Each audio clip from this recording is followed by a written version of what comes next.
Yeah, guys, good morning. Today, a U.S. district judge will hold a hearing over California Governor Gavin Newsom's attempt to block the military from supporting ICE. But President Trump isn't letting this legal battle stop him from trying to restore law and order and stop the violent rioters wreaking havoc in L.A. Listen.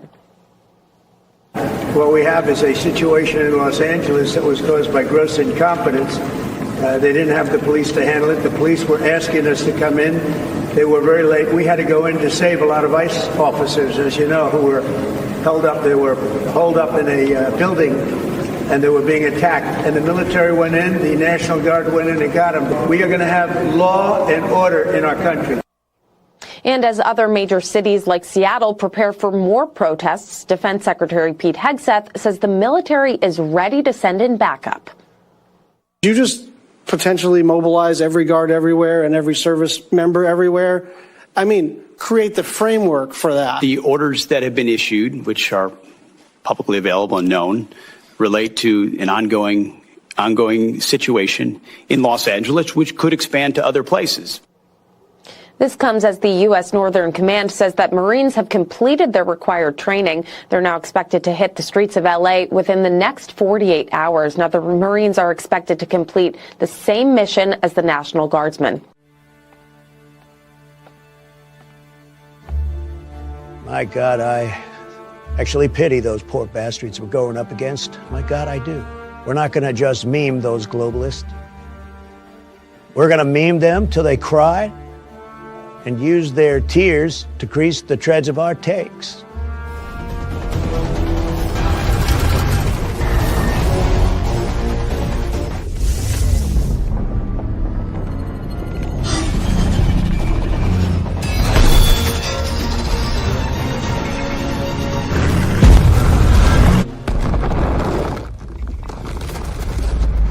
You're running us over, you're shooting us, all because of the color of our skin.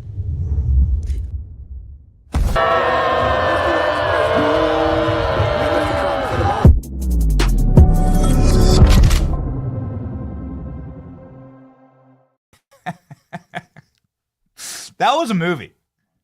That was a movie. That was like a movie. We're going to talk about Blackout Coffee to say this is my Blackout Coffee, ladies and gentlemen. That was a movie. I'd watch that. Saving Private Zem. Saving privates. Saving they them's privates. How about that? That would be the movie. Saving they them's privates. Ladies and gentlemen, today is Thursday, June 12th, 2025, glorious year of our Lord. Trump will be speaking live momentarily on the show, his scheduled speech from the Oval Office at 11 a.m. Eastern Standard Time. So, ladies and gentlemen, that'll be live on our show today as Donald Trump is in a massive showdown, Western shootout with the liberal leaders of California who have bent the knee. Both Karen Bass and Gavin Newsom has just given up. They've just given up. And now they are groveling to President Trump, along with Walmart. Very interesting. We'll cover that in just a moment. Is Israel about to launch World War III? All of the word on the street is that Israel is about to start World War III with Iran. God help us. We're going to talk about that today. Harmeet Dillon from the Department of Justice, head of the Civil Rights Division, joins the program, along with great thinker and Californian Mike Cernovich, who will talk through all of this. He, of course, lives in the area. Maybe we'll be able to see the smoke from his house. Lee Greenwood also joins the show to just do cool Lee Greenwood stuff. Talk about God blessing the USA, man. My name is Benny Johnson, and this is The Benny Show. Okay, times are topsy-turvy. We didn't even preview that there's been a massive commercial airliner crash. Why the hell does this keep happening? We're going to talk about that too. 242 souls on board of a massive Boeing 787 airliner that smashed into a building, ladies and gentlemen. So get ready. It's going to be a wild one. The point is that it is a topsy-turvy time. Things are moving. Things are changing. Get locked in and make sure that you are prepared for the future. My friends at Advantage Gold will do that for you. Advantage Gold, we talk about them a lot, but we talk about them because they've done right by me And they're the company who I trust with my precious metals. I get physical precious metals from them. And they have outperformed. I got to tell you, like they've outperformed. There's a reason why when they sell gold at Costco, it's gone, right? It's gone. I just like diversification. That's it. That's just plain and simple, right? No complicated math. I'm no day trader, all right? I'm not on meme coins. You won't find me buying fart coin. No hate. It's just like just don't have the time, all right, to worry about it. I need some stable things in my life because everything else is instability, right? Especially in these news cycles and these times. Make sure that you are locked in. You can legally move your IRA or 401k into physical gold and silver. You can avoid taxes and penalties using a well-known IRS-approved strategy. A little bit of a loophole here to make sure that you are backed by gold. You can act now, and you can receive $10,000 in free gold or silver if you qualify. Protect your retirement today before it's too late. Text Benny to 85545. That's Benny to 85545 or visit AdvantageGold.com to claim your free copy. No cost, just the truth. Ladies and gentlemen, let's rock and roll. Okay. So I talked about yesterday how there is left-wing, Marxist, violent, revolutionary protester fatigue. Okay. And ALX, can you grab me those videos of the 3 protesters from yesterday? The discharged army chick, the couple that was stopping the black lady from getting to work, and then cheesy gordita crunch. Thank you. There's fatigue right now. Everybody's done with this. We're done with having our cities burn. We're done with having a foreign army on our soil. It's a great post this morning from Stephen Miller. Let's grab that and pop it up. Stephen Miller saying, Joe Biden brought in 500,000 criminal aliens per month. 500,000 per month. Not vetted. Just dropped into your hometown and mine. They don't love this land. In fact, they probably despise it. They're here to be parasites.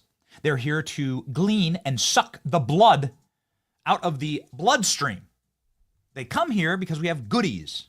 Free health care, welfare, free cars and housing. Remember how the lavish life was for these criminal aliens? And Stephen Miller says, you know what? Removing the same number monthly, as Biden admitted, would be an incredibly modest position. Stephen Miller saying, at least we got to send home 500,000 criminal aliens, at least per month. Who's in favor of that? What should be the target range per month? Because what you're seeing right now is the Donald Trump was right button. We got to get that, Killer Klein. We got to get that. We got to get like a button. We should get like a red button that we can hit. That's like the Donald Trump was right. And we can go like, you right? We can hit it, you know, like that. Donald Trump was right. Boom. Donald Trump is your president, right? Like we get a sound effect for it. You know? Boom. That's probably it, the rap horn. And we hit the red button, okay, and it's Trump was right. Because what is Miller saying here? Stephen Miller's saying they brought in an invasion army. It's the same way that Rome fell. Same way that Greece fell. Same way the Peloponnesians fell. It's the same way, of course, that every great nation falls. You have your land invaded by foreigners. We talked about Deuteronomy yesterday. I'm going to knit this all together quite nicely here. Deuteronomy says, don't let foreigners into your land. They'll conquer you. You let too many foreigners in, they'll take all your money, they'll take all your resources, and they'll parasitically eat you from the inside, and then you'll be their slaves. It's a great verse from Deuteronomy, ladies and gentlemen. 45, I think, was the chapter. So here we are. Stephen Miller out and out this morning saying, we are planning on 500,000 deportations a month at the minimum.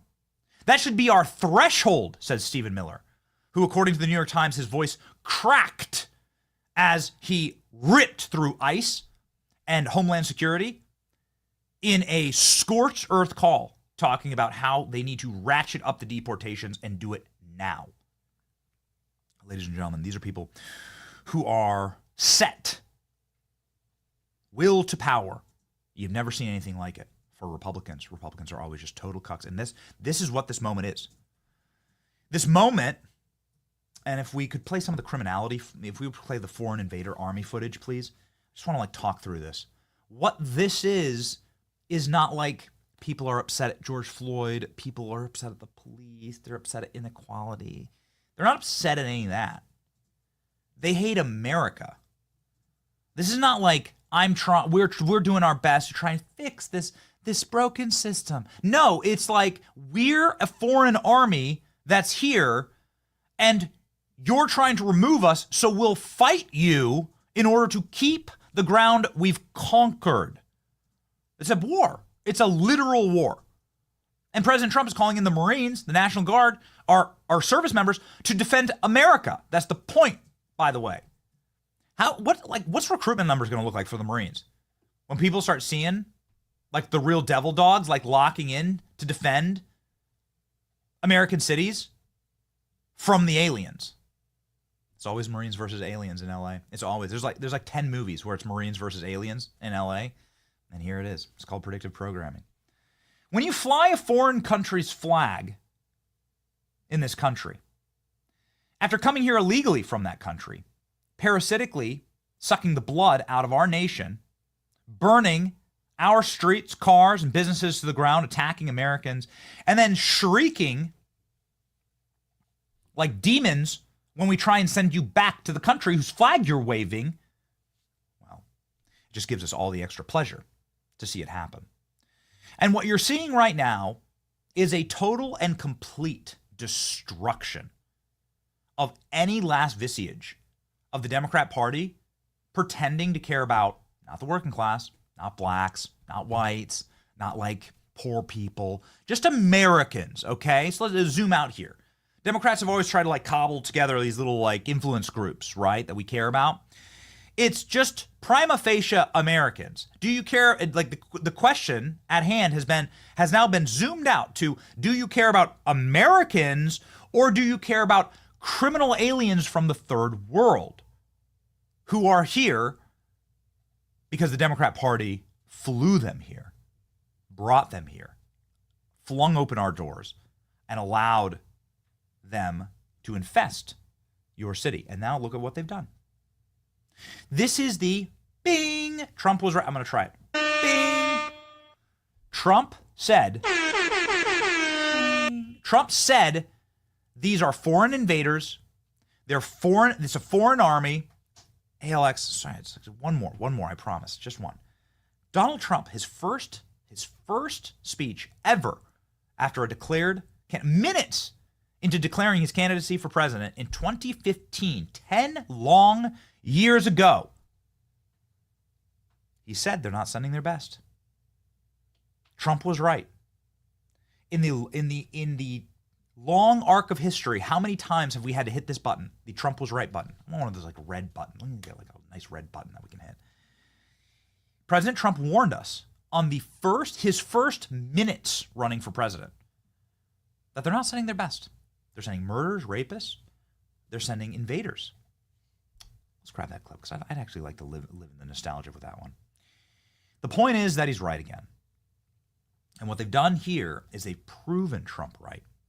Some people are like, I wanted Trump because I wanted a good economy again. But maybe he went a little hard on the immigration stuff. This has radicalized the population. And now people are fighting back. It's incredible. Check out this footage. Check this out. Here's a dude. It's a hooligan. I don't know if he's a criminal alien or not. Okay, I don't know his immigration status. But a hooligan, a domestic terrorist, throws a bottle at cops in LA. And he throws that bottle and they shoot a couple paintballs at him, right? Or whatever. You know, they shoot, what you'll see is like a couple of like little, smoke grenades go off. So he assaults an officer. And then watch what happens when a citizen decides they've had enough. Watch. Boom!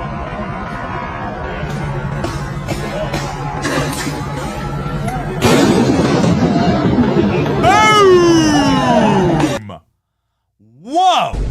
Can the Green Bay Packers hire this guy? Yeah, that's a nice boom. That's a nice one. Look at him go. Look at this. And then watch him go.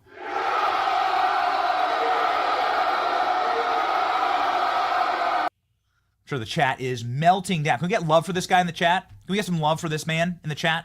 I don't know who this man is. Find me this man. Find me this man. Find him. Find me that man. We'll take care of him. I want to give that guy an award. I want to have him on the show. I want to say thanks. Because this is what fatigue looks like. Eventually, what's going to happen is when you lose enough people, we realize that what these criminal individuals are doing, again, I don't know the guy's immigration. Look at that form, Klein. Look at that. Like, eventually, like, what's going to happen is the American public is already fatigued entirely on this. And people are going to say, we're through. We know what this does to our communities. We know what this does to our nation. We know what you're doing. You're a foreign invader. And you're finished here. You're starting to see the fraying, the pulling apart. This is what's called a 90-10 issue. It's when 90% of the country says, we've had enough. And that 10% is going to get rocked. And you're seeing it. We had the pollster, the best pollster in America, on yesterday telling us they're done. The American public is sick. There is total and complete fatigue right now for left-wing Marxist radicalism burning down our cities and torturing our people. We're done. So in the name of Lake and Riley, sit your ass down, son. Let him go. Boom. Oh, man. Find me that man. It's not just him, too. We've had a couple tackles, actually, out of L.A. Here we go.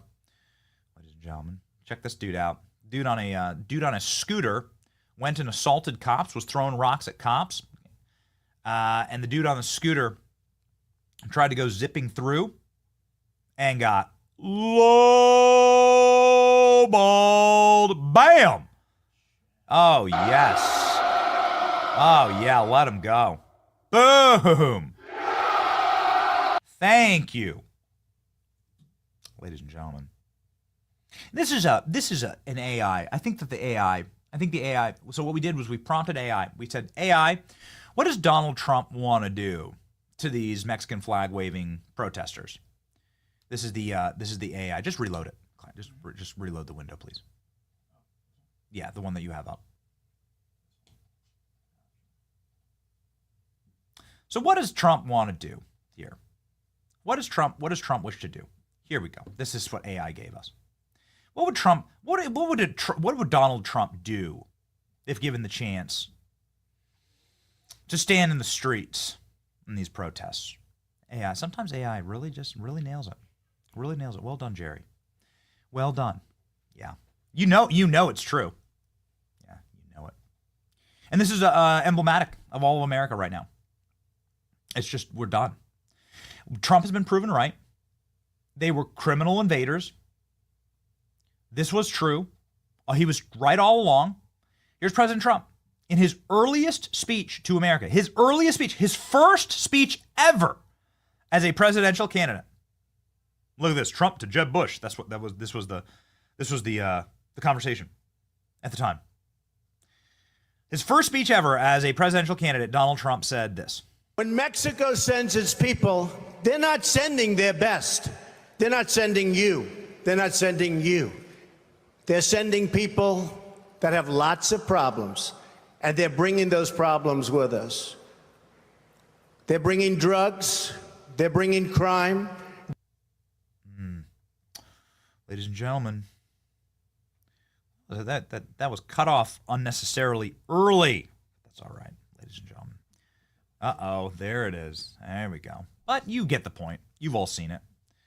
They're not sending their best. They're not sending their best. Okay, do we want to do, just because we're in a tackling mood, do we want to do this one?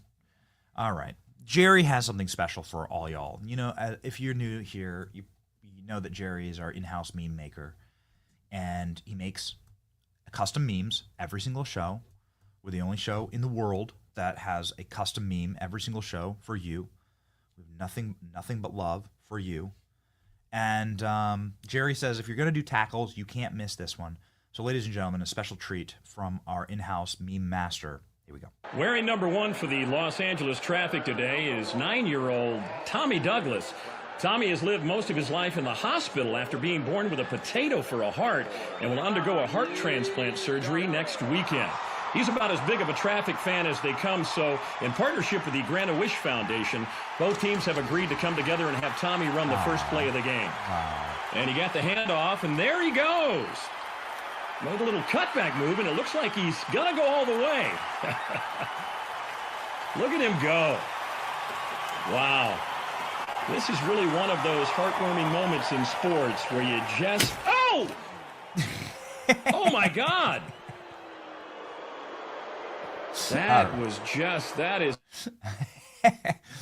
a perfect explainer of how the 2020 and 2016 and 2024 elections have gone. All right, ladies and gentlemen, President Trump. Last night on Truth Social, here's the updates. And again, the president will be speaking live on the show, but we're really excited to have Harmeet Dillon joining us from the Department of Justice. We have so many questions for her. Let's rock and roll. Los Angeles was safe and sound for the last 2 nights. Our great National Guard, with a little help from the Marines, put the LA police in a position to effectively do their job.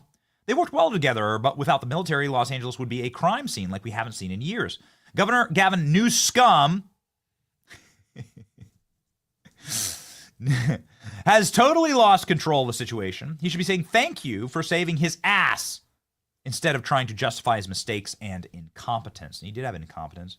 As we played you yesterday, he did a live stream without any audio. Klein, do we got audio? Oh, yeah, okay, great. We got sound effects too. We got memes. We're letting her rip. And we even do guests and so on. We do a lot of special stuff, and we'll be live. Like just in this stream alone. We'll be taking Trump live. We'll have 3 guests. We'll do audio, sound effects, memes, live adding clips.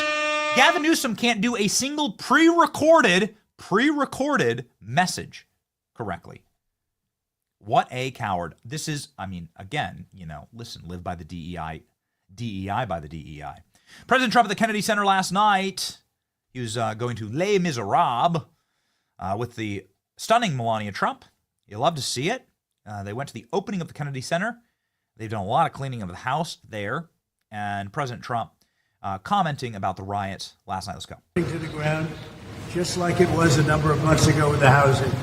We would have had a big problem there. If we weren't, in fact, the police chief said so much. If you look at what his statements were, he said, we're very lucky to have had that. If we weren't there, that city would have been burning to the ground. Would be burning right now. Mr. President, if this turns into another summer of unrest, what are you prepared to do, sir? About what? If this turns, the protests have spread now to 16 cities across the U.S. If this turns in... That's what you're saying. Do I believe you? I don't think so. Well, I got that from the Fox News Brain Room. What we have is a situation in Los Angeles that was caused by gross incompetence.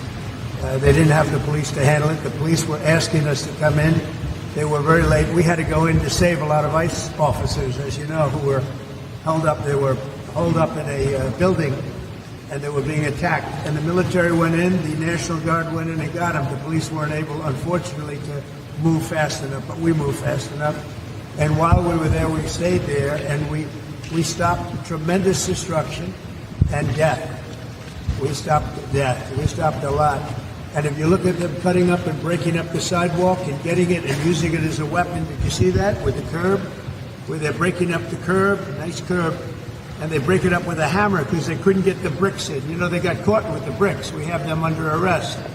They were bringing bricks in to throw at our police, to throw at our National Guard, and to throw at people. And they couldn't get them in because we got them. And after we got them, they went and took a big hammer and started breaking up the concrete sidewalk and curb. And they were handing it out to people to throw and drop on cars. You saw what they did, the damage.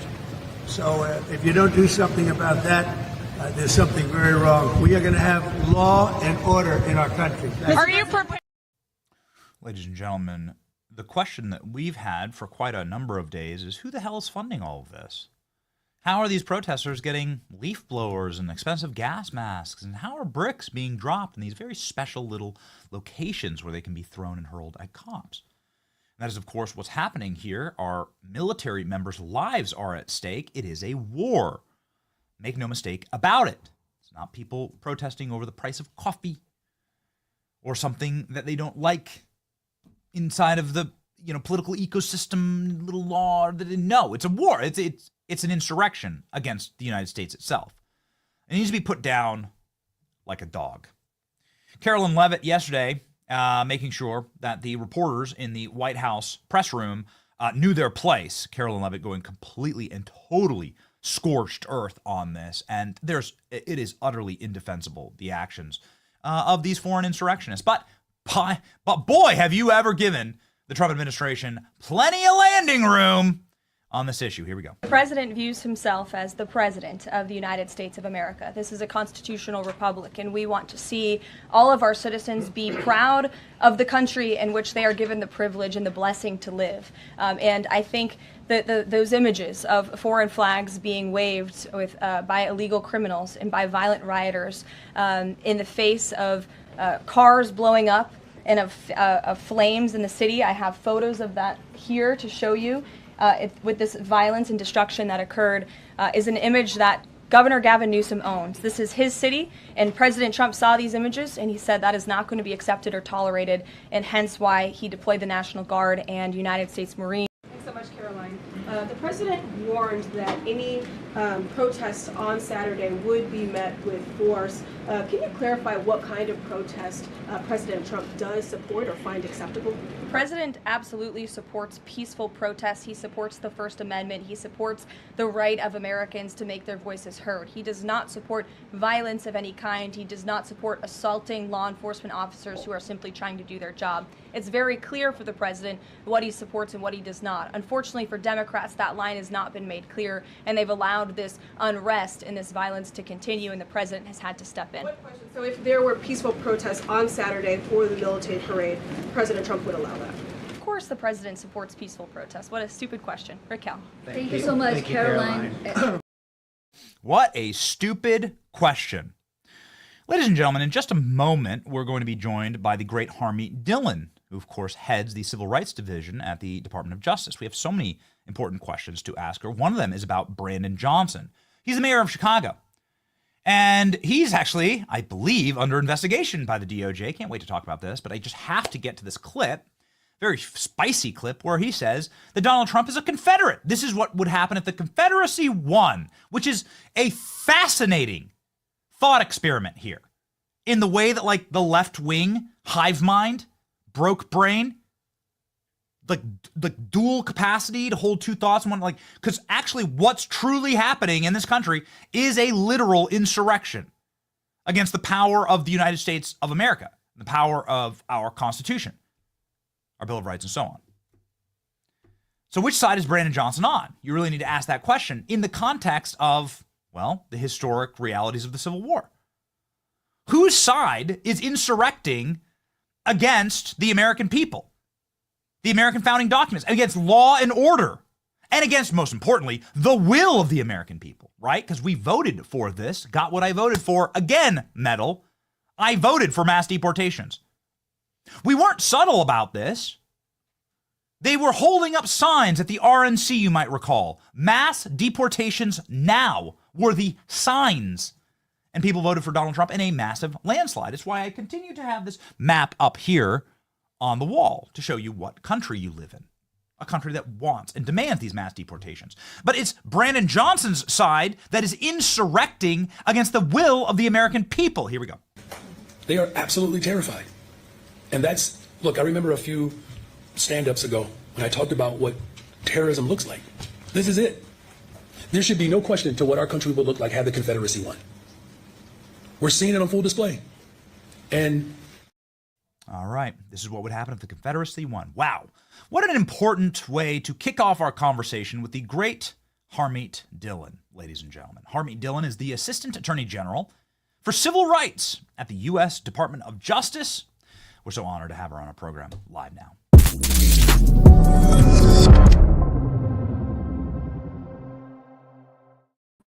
Harmeet, we've had multiple members of the Trump administration on. None of them have shown us backyard cooking, gardening, and knitting content. And so we just want to say thank you for that. You're welcome. yeah, it's fun to follow along. And good luck there in D.C. We tried to get a garden to grow there. Tough soil in that city. Yeah, it is. It is. I had to actually truck in some good soil to make that happen, but it's going well. Thank you. You're trucking quite a bit in your new role, and you have taken a pretty aggressive stance in favor of law and order in this country against, let's start with Brandon Johnson. He's the mayor of Chicago, and he bragged about hiring based on race. And how excited he was about that, and discriminatory policies against white people, Hispanic people in his city. Can you give us an update on that investigation? Well, we are investigating. I can't really talk about the content of the investigation at this time, but what I can tell you is that you're absolutely correct. The American people voted for the equal application of our civil rights laws in the United States. And that is what they're getting from this Department of Justice. Without fear or favor, we are going to go after people who discriminate on the basis of race. And in this country, in 2025, that is typically people like Brandon Johnson, like, frankly, big American corporations, and like the elite universities in the United States. They are very comfortable with decades of court-sanctioned discrimination, which is now ending. A Supreme Court, one by one, is knocking down the precedents that have allowed this type of discrimination. Just last week, the Supreme Court ruled that sort of majority or mainstream plaintiffs who are suing for discrimination in a company don't have to prove a higher standard of discrimination. They simply have to prove that they were discriminated against. That is the American way. That is how the statutes were written. And Brandon Johnson and every other big city mayor who's engaging in this type of discrimination is going to be held to the standards of the Civil Rights Act. Now, I find that very natural and comfortable. He finds it very uncomfortable, but welcome to the new reality, Mayor Johnson. Yeah, I'd love to get your take on this ruling. It seems like a very common sense ruling. A woman in Ohio who was discriminated against because she was straight, got passed over and then demoted for employees who were gay multiple times, and she sued, and the Supreme Court sided with her 9-0, which was a shock to me. Maybe it wasn't to you, Harmeet. Your take on this ruling?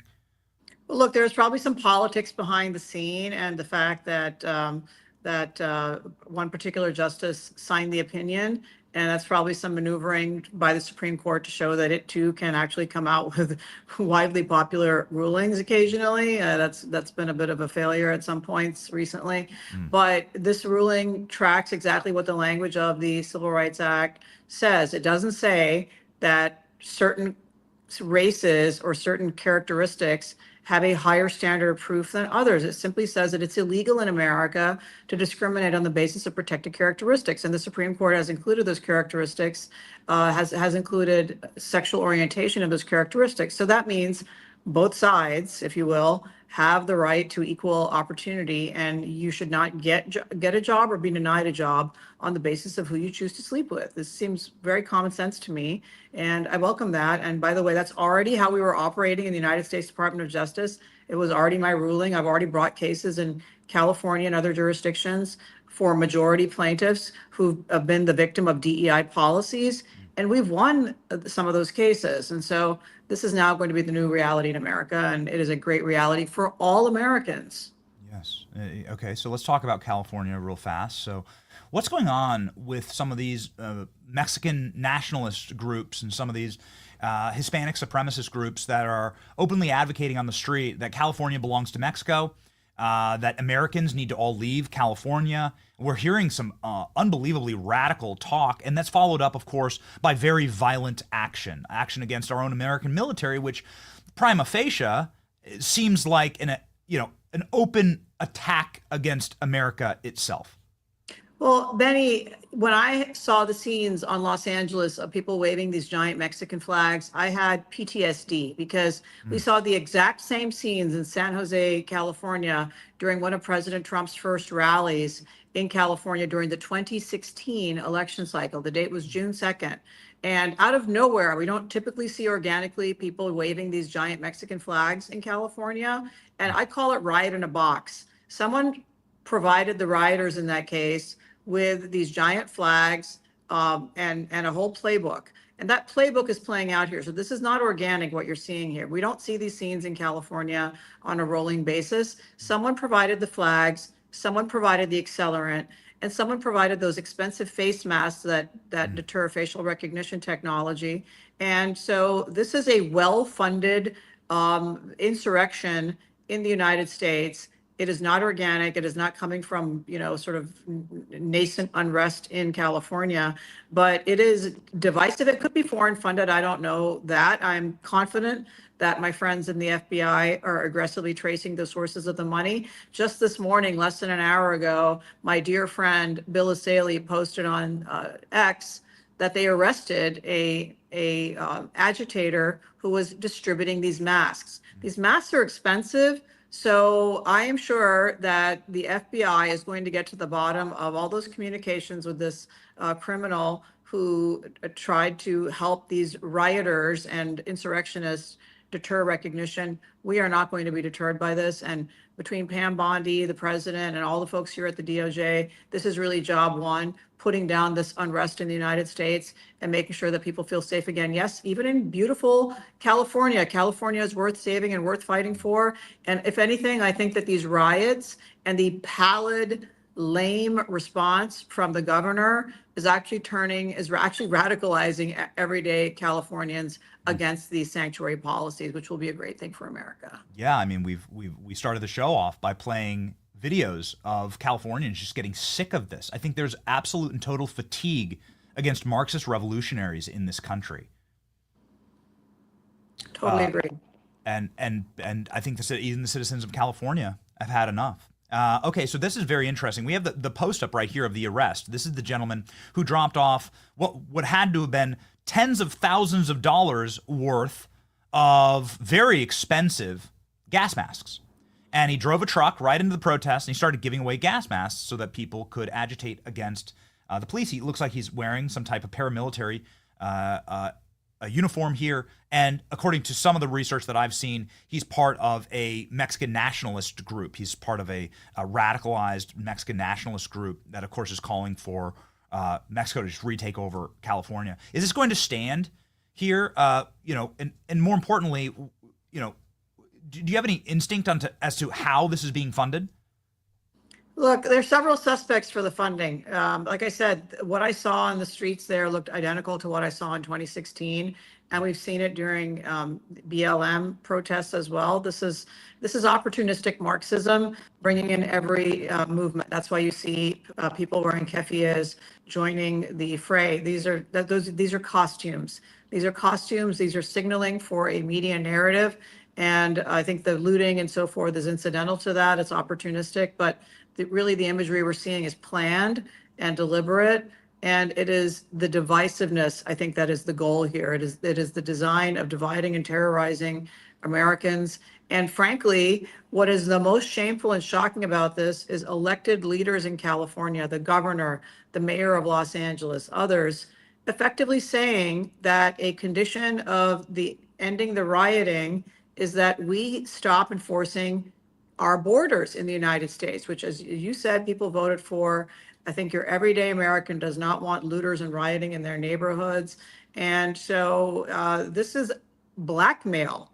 And so Americans are being conditioned to watch their TV screens and see their elected leaders say the only way this radical criminal behavior that people are getting used to in Europe, we do not want to get used to it here in the United States, it'll only stop if we stop enforcing the laws. Well, that is an unacceptable condition because that is the beginning of the end of the United States. This is the greatest country in America, and under no circumstances can we allow those circumstances to thrive here. And so this will not deter us in the DOJ from doing our job. And if anything, if Governor Newsom had any sense, he would have been the first person to pick up the phone and call the National Guard. He would have been a hero in California if he'd done that, but he missed his opportunity. And I think he is seeing, like those flames in Los Angeles, his presidential aspirations go up in smoke. So much to be said about the state of California and the happenings at a place not too far from where you're from, Berkeley. Berkeley had Brandon Tatum on campus, and he was attacked violently by what you just called a Marxist rent-a-mob. And this was an organized attack. He's, of course, a he's of course there to speak on behalf of a minority political opinion on that campus. And he was physically assaulted by this group, and the police did nothing. In fact, the police protected the protesters instead of Brandon Tatum on campus. Now, this happens regularly with Turning Point USA. I know you're familiar with the group, but this happens across the nation. Is this going to simply just be something that we allow forever? That any Turning Point table or any table with Republicans or any kid wearing a MAGA hat on a college campus is a target for Marxist and left-wing extremism? I mean, if there's ever a protected minority class, if there's ever a class that can be considered a true minority, deeply outnumbered, it is a conservative wearing a MAGA hat on Berkeley's campus. Well, so this is a complex issue. I actually went to court in 2017 to sue UC Berkeley because they refused to allow certain conservative speakers on campus, including Ann Coulter, David Horowitz.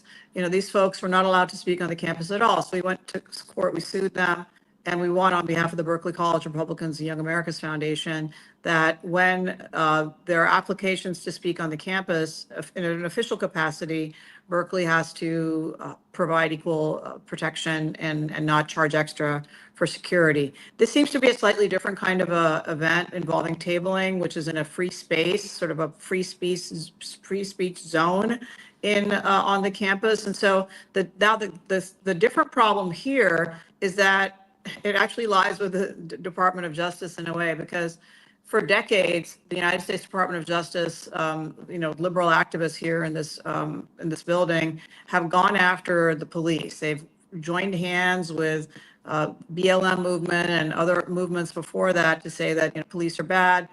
When police exercise force to quell disturbances, that's a violation of people's civil rights, their right to protest. Of course, you don't have a right to be violent and disrupt other people's speech. That's a classic norm of the First Amendment. And so the police have been conditioned for decades now to sit on their hands and not take any action. And I witnessed this in San Jose in 2016. We've seen it in the BLM riots in 2020, and now we're seeing it today on these campuses. As a legal matter, the police in Berkeley cannot be forced to sort of enforce the law. They can have their policies from above, but to the extent that they can create dangerous conditions, that's not protected by the law. And so, I'd be interested to know whether they contributed to the dangerous conditions there by blocking off exits or anything like that. That's something that's not allowed. Ultimately, we have to empower the police in our country by letting them know that if they do their jobs, they're not going to get thrown in jail or have to fill out 90 reams of paperwork from Washington, D.C. And so, as you may have seen in the DOJ in the early days of my tenure here just a few weeks ago, we have actually been systematically withdrawing consent decree filings by the prior administration and dismissing flawed factual findings, claiming that the police were engaging in unlawful conduct by simply, engaging with wrongdoers and arresting them. So it will take many years, I think, to change people's attitudes on this issue. And so we need to start this process, but ultimately want to empower police all over the United States to endorse and follow the law. But look, in Berkeley, if the police chief is ordering the police to arrest and rough up these criminals, they may lose their position. And so there's a political angle to this as well. So until we change the laws that really force the police to be held accountable, this is what you're going to see in Berkeley. It just seems like there's no Republican or conservative or red community in this country where you see open and active attacks against leftists or liberals, but you can find them even on the streets right outside of the building that you're in right now. Well, one of your colleagues, Ed Martin, where he got assaulted live on TV. This is how empowered the left feels to attack and assault Republicans that are just that their crimes are just standing in the street, whether it's Brandon Tatum on Berkeley or whether it's this individual here in Washington, D.C. Would you be in favor of amending the Civil Rights Act to include political protection? Because what this is a hate crime. The way that we see it is it's a hate crime, Harmeet, where someone is saying this black conservative wearing a MAGA hat doesn't have a right to exist. So we're going to physically attack them based on their immutable qualities, right? And it's the same as a religious attack or a racial attack. And it just we've done years of coverage of this. Nothing seems to be changing. I'm wondering your take on that. Well, look, I can't speak to legislation or changes of that nature, but I will tell you that in California, discrimination on the basis in employment on the basis of politics is illegal.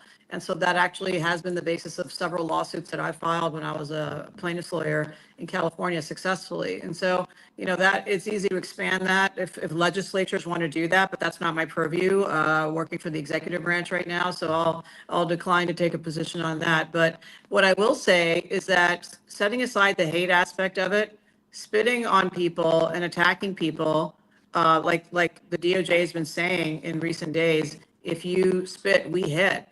They are following that in protests throughout the United States. I mean, I've been heckled at the DMV here in DC, and so it is a risk that every person takes when they're serving in this administration, that they may be publicly harassed and attacked. It is something that I'm on high alert on all the time. In San Francisco, interestingly, I could walk around and nobody really harassed me too much, but here in DC, it is a very divisive environment. And so anyone serving in this administration is at risk on the streets of being harassed, attacked, and so forth. And so it is a tense situation here. Yeah, it is awful to see. And it's terrible to see it not improve. We all remember when Sarah Sanders was chased out of a restaurant in the first administration. She wasn't allowed to eat there. It's like going back to the old, the war stories of the pre-civil rights era, right? Yep. It's like we don't want your kind in our restaurant. They did that to Sarah Sanders. Yeah. Not good. Yeah, we've seen it. Okay, so it'd be not, it'd be really nice to get like heavy enforcement against some of these individuals to deter this, because I think that's probably the best deterrence is going to jail. I think so. As you can see, our administration is not pulling any punches in these riots in Los Angeles. If anything, the governor still has the ability to call out the majority of the National Guard. I think they've only called out about a quarter of it, or the president could do that too, if necessary. But we're going to see some protests here in DC this weekend with the 250th anniversary of the Army celebrations here. There will be, as was mentioned in the White House press conference, there'll be some unrest here. I'm planning to attend those celebrations with a lot of my colleagues here at the DOJ. We're proud of our military here in this administration, but everyone has to be on alert about these things. Oh, final question, and it's one that we've been asking on the show. There was a high-profile murder that occurred in Texas. The murderer was his name is Carmelo Anthony, and he stabbed a young white student to death over what seems to be like the smallest of possible disputes at a track meet. People are a little concerned about this case because you're starting to see like major leniency happening here with the murderer, and people are rightly very upset that, of course, he had his bond lowered and that he's able to just go hang out at home and go graduate and so on, saying this, of course, these are not the things that would have been. This seems to be a dual standard here, and would never have be applied if the races were reversed. I'd just like to get your take on this case. Is the Civil Rights Department looking into this? Was this, do you have any instinct that this might have been a hate crime? Can you comment on the Carmelo Anthony murder? Well, what I can say is that, first of all, United States Department of Justice will typically only come in and prosecute a crime where we have jurisdiction and where the facts are very clear, and also where the local authorities haven't taken care of it properly. So we would have to reserve judgment on that issue as we see what happens in this prosecution. But what I can say is that you have to understand that throughout the United States, thanks to, again, liberal activists that have come out of this DOJ and gone on to form nonprofits, be funded by Soros, et cetera, is that bail standards have systematically been changed throughout the United States through litigation. And I believe Texas is actually one of those places where at the county level, this has happened. It's happened in California as well. It happened starting with San Francisco and moving out. Bail has effectively been destroyed in many parts of the United States, monetary bail. And this is a sort of criminal justice reform again, form of Marxism, really, where the idea is that we don't, assume this person is a danger to society. I think we can assume this person is a danger to society. I certainly assume that. But, judges have been habituated. And in some counties in, yes, red Texas, there have been elections for judges where all the people who won the election were progressives. And so, Texas needs to get its house in order and stop electing woke people to the bench who then make decisions like the ones that you're commenting on here. And that's not really something that the DOJ can control at that level. But at the end of the day, if justice is not had in any particular case, and we believe that a hate crime occurred and it was not properly prosecuted, there could be a hate crime claim being brought. But I'm going to reserve judgment on that until we see what happens at the end of the day here. Okay, good. I mean, listen, all we're calling for is just blind justice, right? You murder somebody in cold blood, you need to get the book. You need to spend the rest of your life in prison. You took someone else's son, you took someone else's life. You need to not be given any favors, right? And I think that's all anyone's ever asking for. One quick thing, you talked about elections, and we did have a case here that the DOJ, right here on justice.gov, about looking into the Wisconsin elections. Justice Department announces action against Wisconsin elections today, and making sure we have free and fair elections. This is from your division. I want to give you an opportunity to comment. We've talked quite a bit about the mess of the Wisconsin election process here. Can you explain what's happening here, Carmit? Yeah, so this is going to be the first of probably many enforcement actions like this. United States Department of Justice, people have to understand, we're not these sort of election integrity monitors of America. The majority of the election laws in the United States are actually administered and enforced, and the rules are set at the state level. That's in the Constitution. However, we do administer several federal statutes that govern voting in federal elections for the most part, and occasionally a little bit beyond that. So there's the Voting Rights Act, the Help America Vote Act, the National Voter Registration Act, and UOCAVA, which governs overseas voters, and there's a couple of other things like that. So in this case, the Help America Vote Act requires states to have complaint procedures when it comes to their voter rolls. And, Wisconsin has tried to be cute and respond to voters making complaints about bloated voter rolls by simply saying, oh, LOL, we can't investigate ourselves. So sorry, there's no complaint procedure here. That's illegal, and that's the basis of this complaint. Now, other states have different problems with their voter rolls. And so we are sort of one by one taking on these things. I mean, I've got a great head of the election law practice here. And so we are ramping up. You're going to see a number of different enforcement actions and maybe even litigation out of the DOJ to help enforce our federal election laws. Ultimately, I'd love to see Congress take some stronger measures on some of these things. Yes. Until they do, we actually have some good laws on the books, and we're going to enforce those to the fullest extent possible by the United States Department of Justice. Yes. Like only American citizens can vote in the election. Like that seems like a no-brainer. Seems like it actually deprives me, an American citizen, of my right to vote when there's an illegal that votes and then cancels out my vote. That seems like the most basic civil rights violation in America, actually. I went to court just last week to argue for the one person, one vote standard. Believe it or not, you still have to argue that here in the United States in 2025 when a woke legislature in Maine stripped Laura Libby and all of the voters in Maine District 90 of having a voice in the legislature for a 2-year period. This is insane, and this is the kind of things that some people in our country feel very comfortable stripping certain people based on their viewpoints. In that case, Laura Libby's crime, if you will, was saying that boys should not take girls' trophies in girls' sports, something that the United States Department of Justice is also suing over through the Civil Rights Division. So we are really taking on all of these issues, Benny. It's a joy. It's a challenge. Every few minutes, some new civil rights violation comes in my door, and I have to, scramble the jets and allocate resources. But we're loving it, and it is a tremendous privilege every day to get up in the morning and fight for the United States voters and citizens and girls in sports and just taxpayers to be safe and be free from the harassment and chaos that some elements in our country would like to see us get used to. We're not going to get used to living like that. It's our great honor to be here and support you and to support your work, and we're deeply thankful for it. It seems like there's a spiritual exorcism going on, actually, in the country, and things are going back to the way they They should be. And that's all we've ever wanted, right? Fair, blind, justice, law, and order. Everybody follow Harm Meet. Millions, 1.2 million to be exact. Patriotic Americans already do. Make sure you're giving power to the people who are fighting for you and a safer, better America. Godspeed, Harm Meet. Thank you so much, Benny.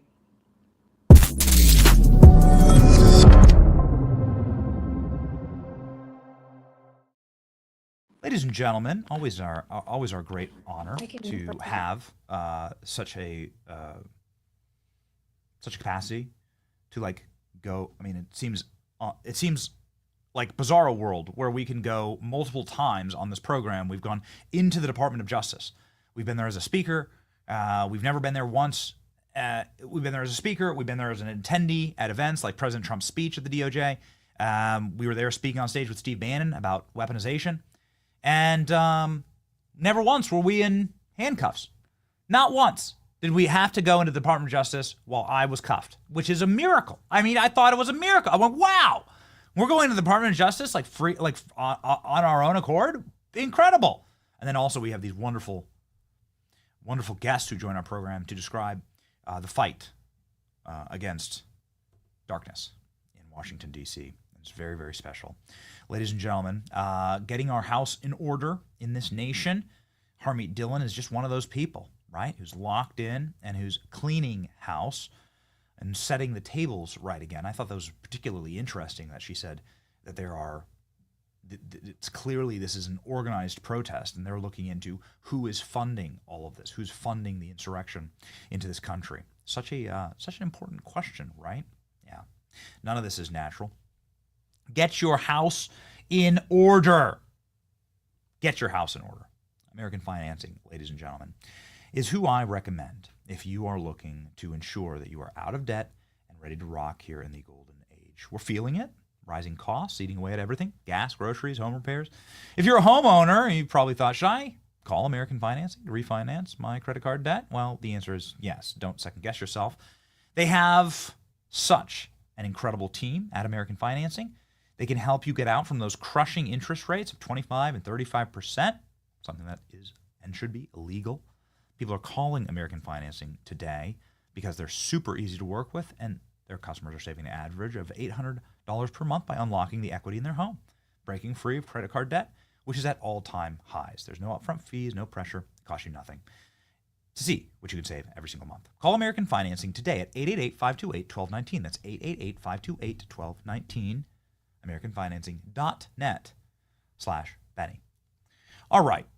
We didn't get to all of the things that we wanted to talk about with these riots. We wanted to talk about, and it's perfect on the heels of Harmeet, Senator Hawley, Josh Hawley, is saying, no, what we need is full-scale investigations into where all the money is coming from.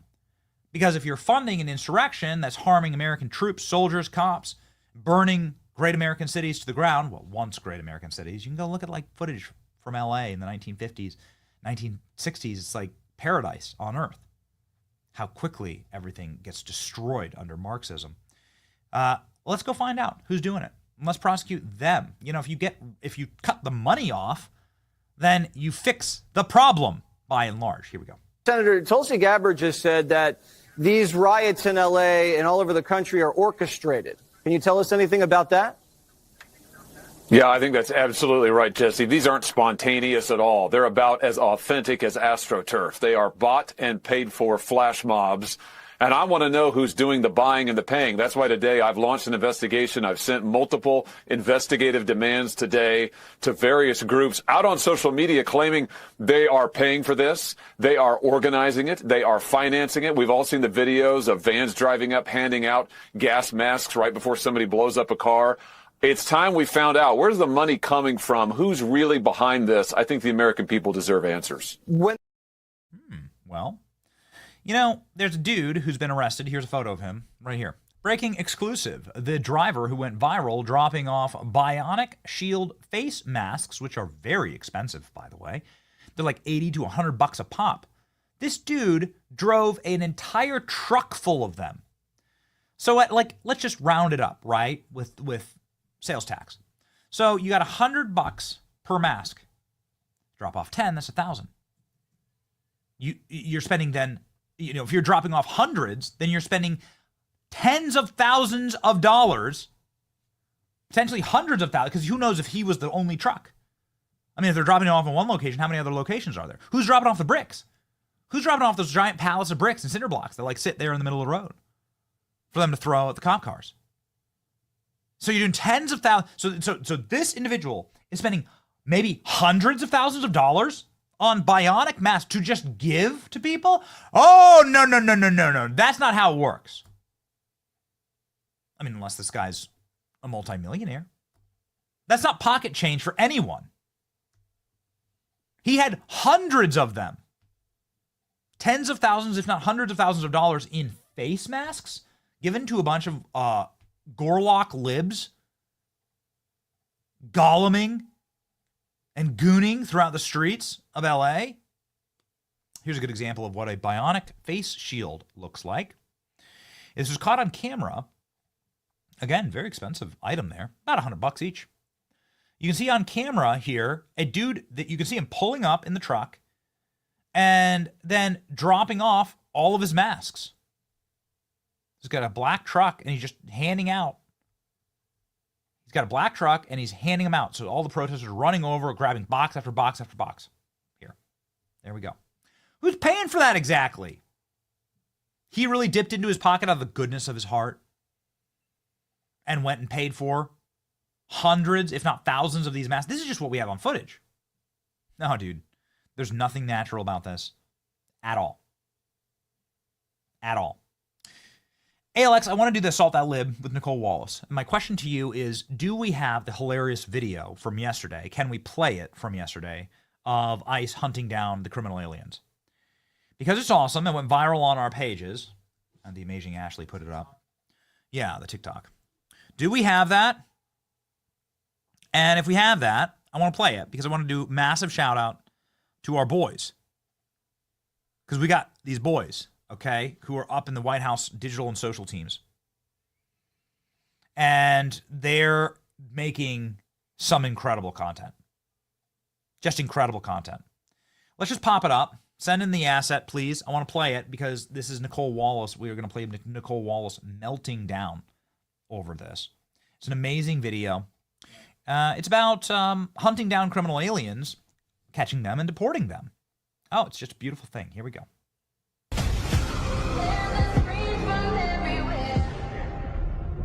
Only thing that's on my mind is who's gonna run this town tonight. Yeah, I said it. Yeah. Who's gonna run this town tonight? Yeah, who's gonna run it? Nah, we gotta get better with timing with that one. No. Oh yeah, okay, all right. Here we go. Like this is the content that I live for. This is the content I live for. There are a couple more that are so good. You can grab some of those Border Patrol ones. These are the criminal aliens getting carted off. Who's going to run this town tonight? We are going to run this town tonight. Oh, man. Exciting. Also, wow, there's quite the height differential there. That is really... that is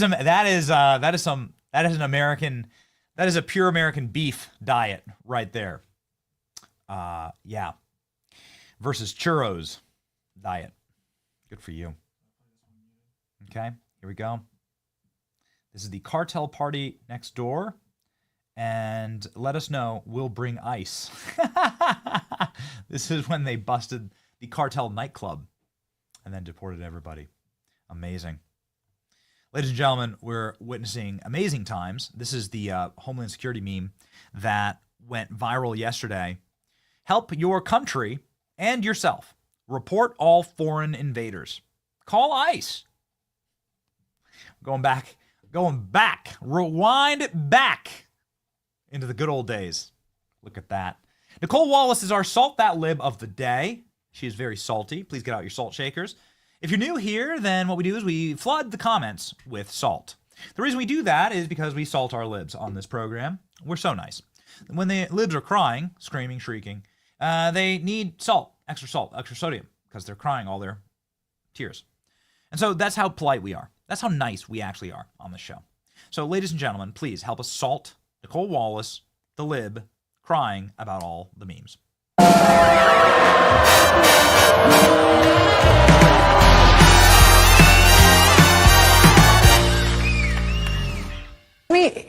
I have very mixed feelings about showing this to both of you. It is news, but it is news from the Trump administration. It's a post from the Department of Homeland Security that they put on X, advertising a tip line with a poster that reads, quote, "Help your country and yourself. Report all foreign invaders." This is your taxpayer dollars, regardless of who you voted for. If you pay taxes, your taxes are paying for this ad being disseminated on Elon Musk's platform X that says, quote, "Help your country and yourself. Report all foreign invaders." General, did Vladimir Putin write that? He might very well have. I'll tell you one foreign invader we could deal with is Elon Musk. But having said that, I mean, it's just absurd that we would, that Americans and our strength in our democracy is our ability to take so many different cultures and so many different religions and make something great. And that's what we've done throughout our entire, diversity has been our strength. And when you look at that, it taps into the isolationist impulses of a lot of people, the inner racism and hatreds that a lot of people have, unfortunately. And so many of those people have not had the courage to speak up and to stand up for democracy and the American way of life. And unfortunately, the Republican Congress might be the greatest offender in this regard. No one in the Senate or the Congress is standing up against our dear leader when he tries to tap into these isolationist impulses and use our military to further his political means. Is diversity our strength exactly? We have a great mind on the program, ladies and gentlemen, right now. The great Mike Cernovich is here. And maybe we should start off with that. Is diversity our strength? Has diversity ever been a strength? Well, well, well. Let's bring on Mike and chat about it. Mike Cernovich joins us live.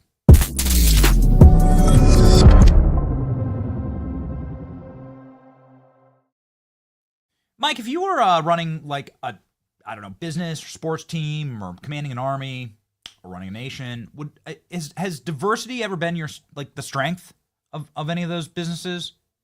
Or well, we know how the left uses it, which is jamming a bunch of people with different value systems, different cultures together, and then they call that diversity. That's the left's definition of it, which is why it's been a social experiment that has not been working out well for anyone.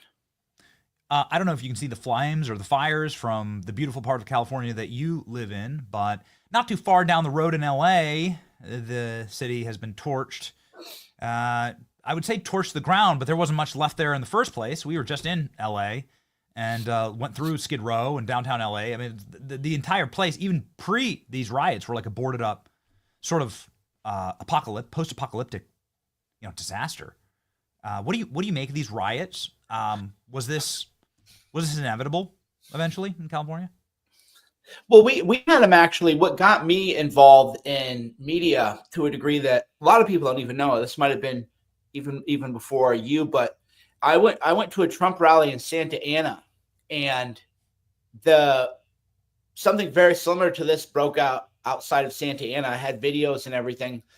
And this before I knew how to use Twitter. I just took videos and was interviewing people. I was on Periscope live streaming, and you saw the same kind of elements. I mean, unfortunately, what's happened is that a lot of bad history has been taught to people, and people are under the impression that we, meaning people like you and me, which doesn't even make any sense, stole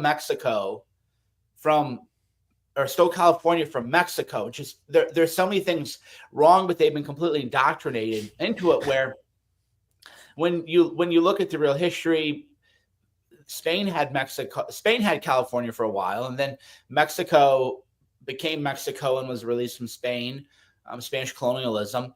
And then California was unsettled. There was a whole swath of land in the Southwest that everybody in Mexico was afraid to go to because of the Comanches and the Apaches.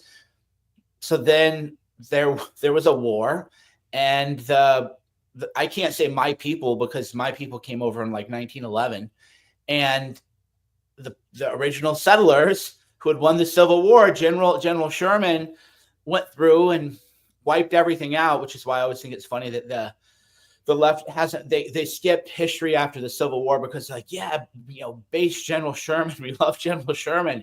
It's like, well, turn the history book page to after the Civil War, and then you can.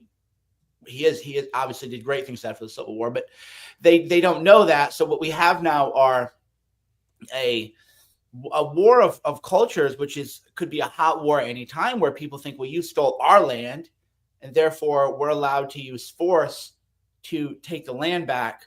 It's completely incoherent, but that's how they've been indoctrinated. So these riots and this other violence has been programmed for a while, and is unsurprising, unfortunately. Can you find for me the limiting principle there, Cerno? You're very good at like reducing things down to its basic atoms and elements. So does that mean that so we're supposed to, so the argument is we give the land back to Mexico. Right. But then following that conclusion, then Mexico has to give the land back to a European power, which is Spain. It's Spain. And then Spain has to give it back to the Native Americans. Right. And then the Native Americans need to walk off their reservations or wherever they live. They need to walk back over the Bering Strait into Russia, right? And then all of the land needs to go back to Mother Nature. Is that the limiting principle? On the Apaches, right. Okay. Yeah, it's fundamentally, that's why there's been a lot of debate over the years about what it means to you leftists, what woke means. And I had always said they just hate white people. Like, and I've always felt, maybe because I'm, cucky, but I've always not liked that rhetoric to just say, no, they just hate white people. But I've always said it because it's true, but it always felt so racially charged in 2015. That's why I think it's funny. People are like, oh, wow, look at what Posobic's saying in 2025. It's like, dude, in 2015, that was everybody in OG MAGA was like, no, they just hate white people. It's not any more complicated than that. None of you little edgy 15-year-olds came up with this stuff. This was being talked about a long time ago. And you see that, for example, in California. California used to be 80% white, right? So if California was stolen from Mexico, then it didn't go from 80% Mexican and then it was repopulated by 80% white people. It was just mostly an empty land. There's some missions in Orange County and other parts of California, San Diego. That's what's so funny about all this is if you trace the history of California, it was a Catholic colony from Spain, and then the Spanish came in and converted people. And it's actually interesting. We were in Peru. Should we give it back to the Vatican? No, hold on.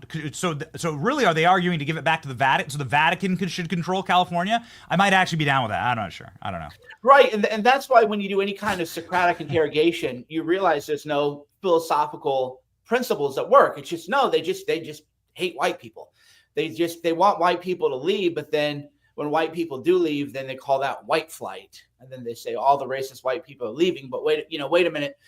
If you looked at it philosophically, and this is kind of where I frustrate people, I think, on both sides of Israel and Gaza, is because I'm like, look, Israel took the land and they have it, and I'm okay with it. And my pro-Israel friends get really mad at that because they're like, no, it was promised to them by God, and all they're doing is, it's like, guys, I'm the wrong person to talk to this about, right?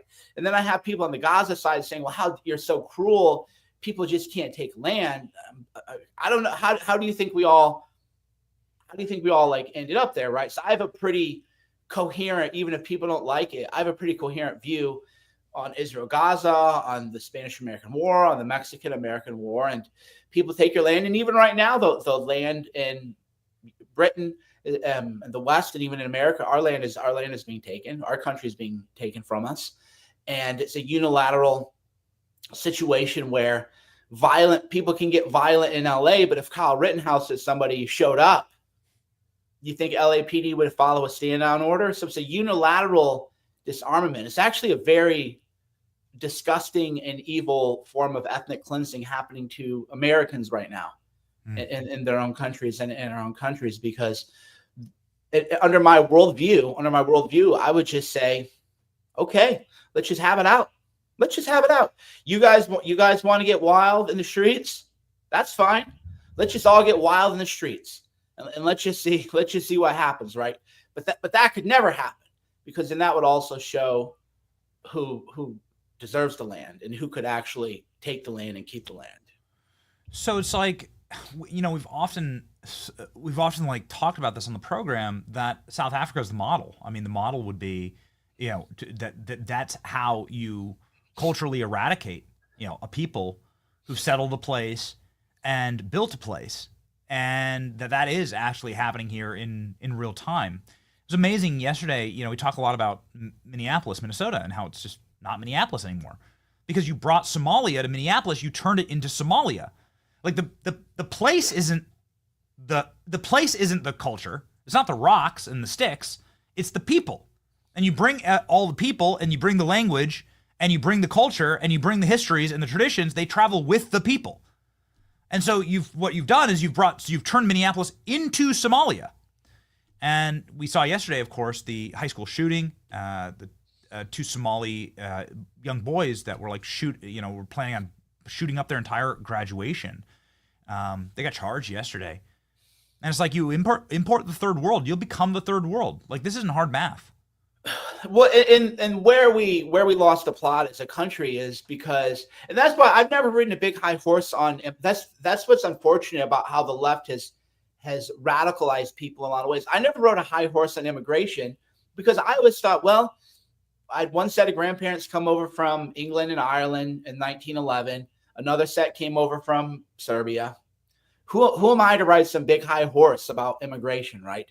That's why I was sort of moderate on immigration, because if you're a colonial American, then I understand, like, your ancestors literally built the place. That I get. So people like me, I always felt like, should be a little bit more moderate on it. But the difference is that when my ancestors came over, you had to get with the program. You had to learn English. There was no welfare system. Most people, I didn't know any of this. I had to relearn history in my 40s. As well educated as I was, you realize you didn't learn any real history. And you can look this up. A third of Ellis Islanders returned home to Europe. I didn't believe it when I first read it. I thought, oh, this is just some sketchy anonymous account I'm reading late into the night because my kid can't fall asleep, but I'm on the dark corners of Twitter. No. So a third of Ellis Islanders went back to Europe, because if you came here, you didn't have welfare. You had to actually board a ship. You had to go into the unknown. It was a real unknown. Now you have an app plugged in. You're getting flown in by these NGOs. You're given money the minute you arrive. You have an anchor baby, and then that anchor baby is entitled to welfare, which flows to the parents. So it's a completely different culture. It's a completely different type of person. You're not getting people, because the mythos, because I remember Joe Rogan said this one time, and I was like, man, you really don't understand anything. He said, oh, leaving your home to come to America is some huge thing. It's like, no, they're taking apps from Mexico and they're coming up an hour. Like, me going to Tijuana is not an adventure, right? Unless the cartel catches me. You cross a border and from San Diego, right? It is not some unknown frontier, and you have your phone to give you maps. But in the Ellis Islanders, and then of course the original settlers, you got on a boat and you came over and you had to figure things out, or you were going to starve, or you were going to die. And this is no longer the case at all. And because of that, you had assimilation. And what we're seeing now, when you just import people and you let them live like from where they came from, you end up with Minneapolis is not Minneapolis. Minneapolis is Somalia. And Somalis don't want to live in Somalia. So why should I have to live in Somalia? Why should the Germans who founded Minnesota have to live in Somalia when even the Somalis don't want to live there? But the answer is F you. You're white. You're not allowed to have an opinion. We hate you. Deal with it. Mike, I hate to leave it there, but the president is live and speaking, and we're going to cut over to this. God bless you, Mike. Please stay safe. I'm glad you're in a safe part of California. See you, buddy. See ya. To do with the California Auto Regulation, CRA. It's been a disaster for this country. And President Trump live now. I want to thank everybody for being here. We officially rescue the U.S. auto industry from destruction by terminating the California electric vehicle mandate once and for all.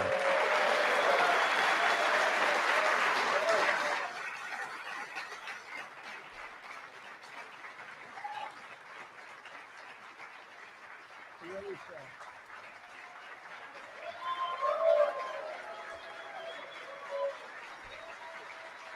you.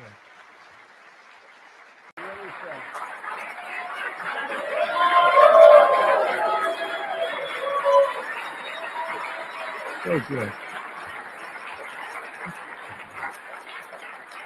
They said it couldn't be done, but boy, it's had us tied up in knots for years. And they'd pass these crazy rules in California, and it would be 17 states would go by them. The automakers didn't know what to do because they're really building cars for two countries. When you have 17 states, you're building cars for two countries. And I want to congratulate you all, the Senate, the House, the whole thing. It's incredible. I was going to sign a executive order and give it a shot. But the one good thing with this, number one, it holds up forever. And number two, unless somebody votes it out, they'll never do that. And it's just so much better, huh? So much better. That's so great. Very proud of you. We're joined today by the great Speaker of the House. I think he's going to go down as a great Speaker of the House, too. I may be wrong. I may be wrong. Who knows? Who the hell knows? I think he is.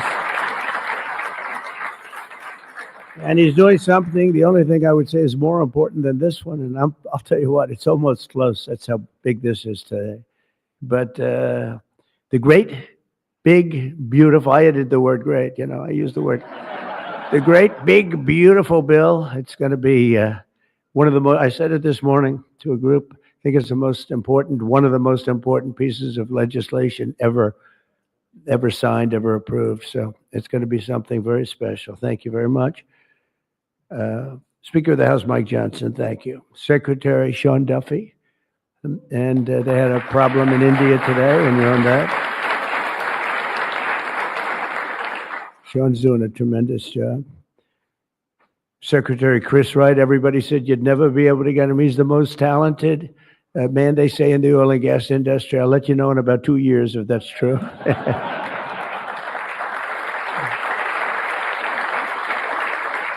Well, Doug Burgum, I wanted Doug Burgum to head up energy because he was so successful in North Dakota. He's governor. And he said, sir, there's one person who's much better than me. I said, who? They said, Chris Wright. I said, who the hell is Chris Wright? I had no idea. Now everyone knows Chris Wright. He's going to be more famous than me.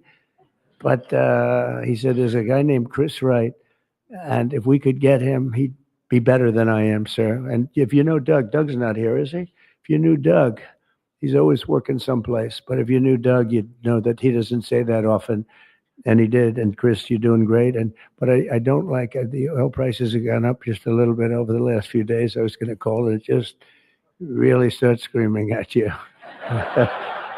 Are we okay? Nothing wrong, right? It's going to keep going down a little bit, right?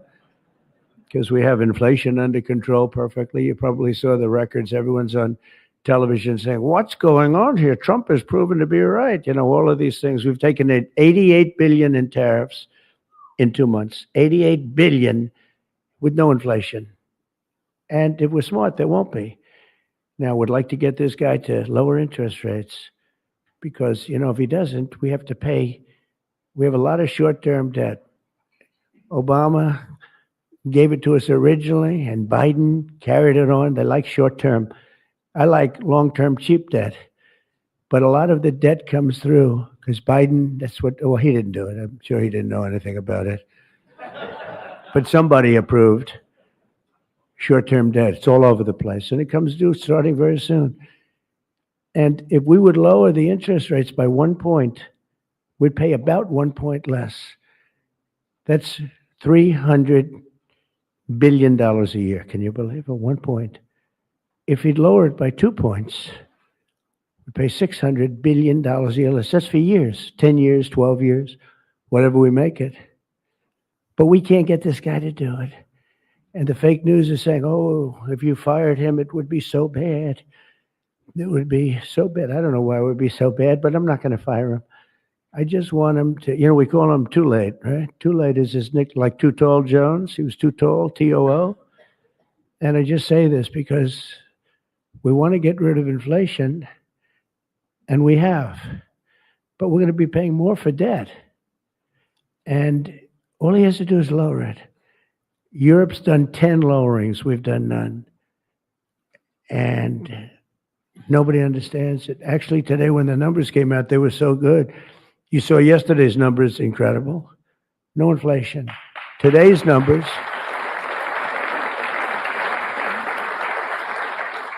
Today just came out, same thing, no inflation. They're all shocked. All these guys are watching from business, CNBC, and all of these different networks. Maria Bartiromo actually got it right. She's been getting it right for a long time, that one. I hope she's appreciated. And Joe Kiernan's been very good at CNBC, I must tell you, but other people aren't so good. But I will say that they can't believe what's happening. But if I could, because we can discuss, we get a lot of press, we get a lot of cameras rolling right now. Not that I like doing it, because I don't. But if we cut our interest by 1 point, for years, we save $300 billion. If we cut it by 2 points, we save, because it's pretty equivalent. We're going to spend $600 billion a year, $600 billion, because of one numbskull that sits here. I don't see enough reason to cut the rates now.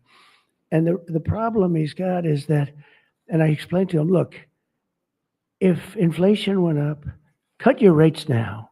There's no inflation. We got it down. We got prices down. We got gasoline down. And you'll keep it going down.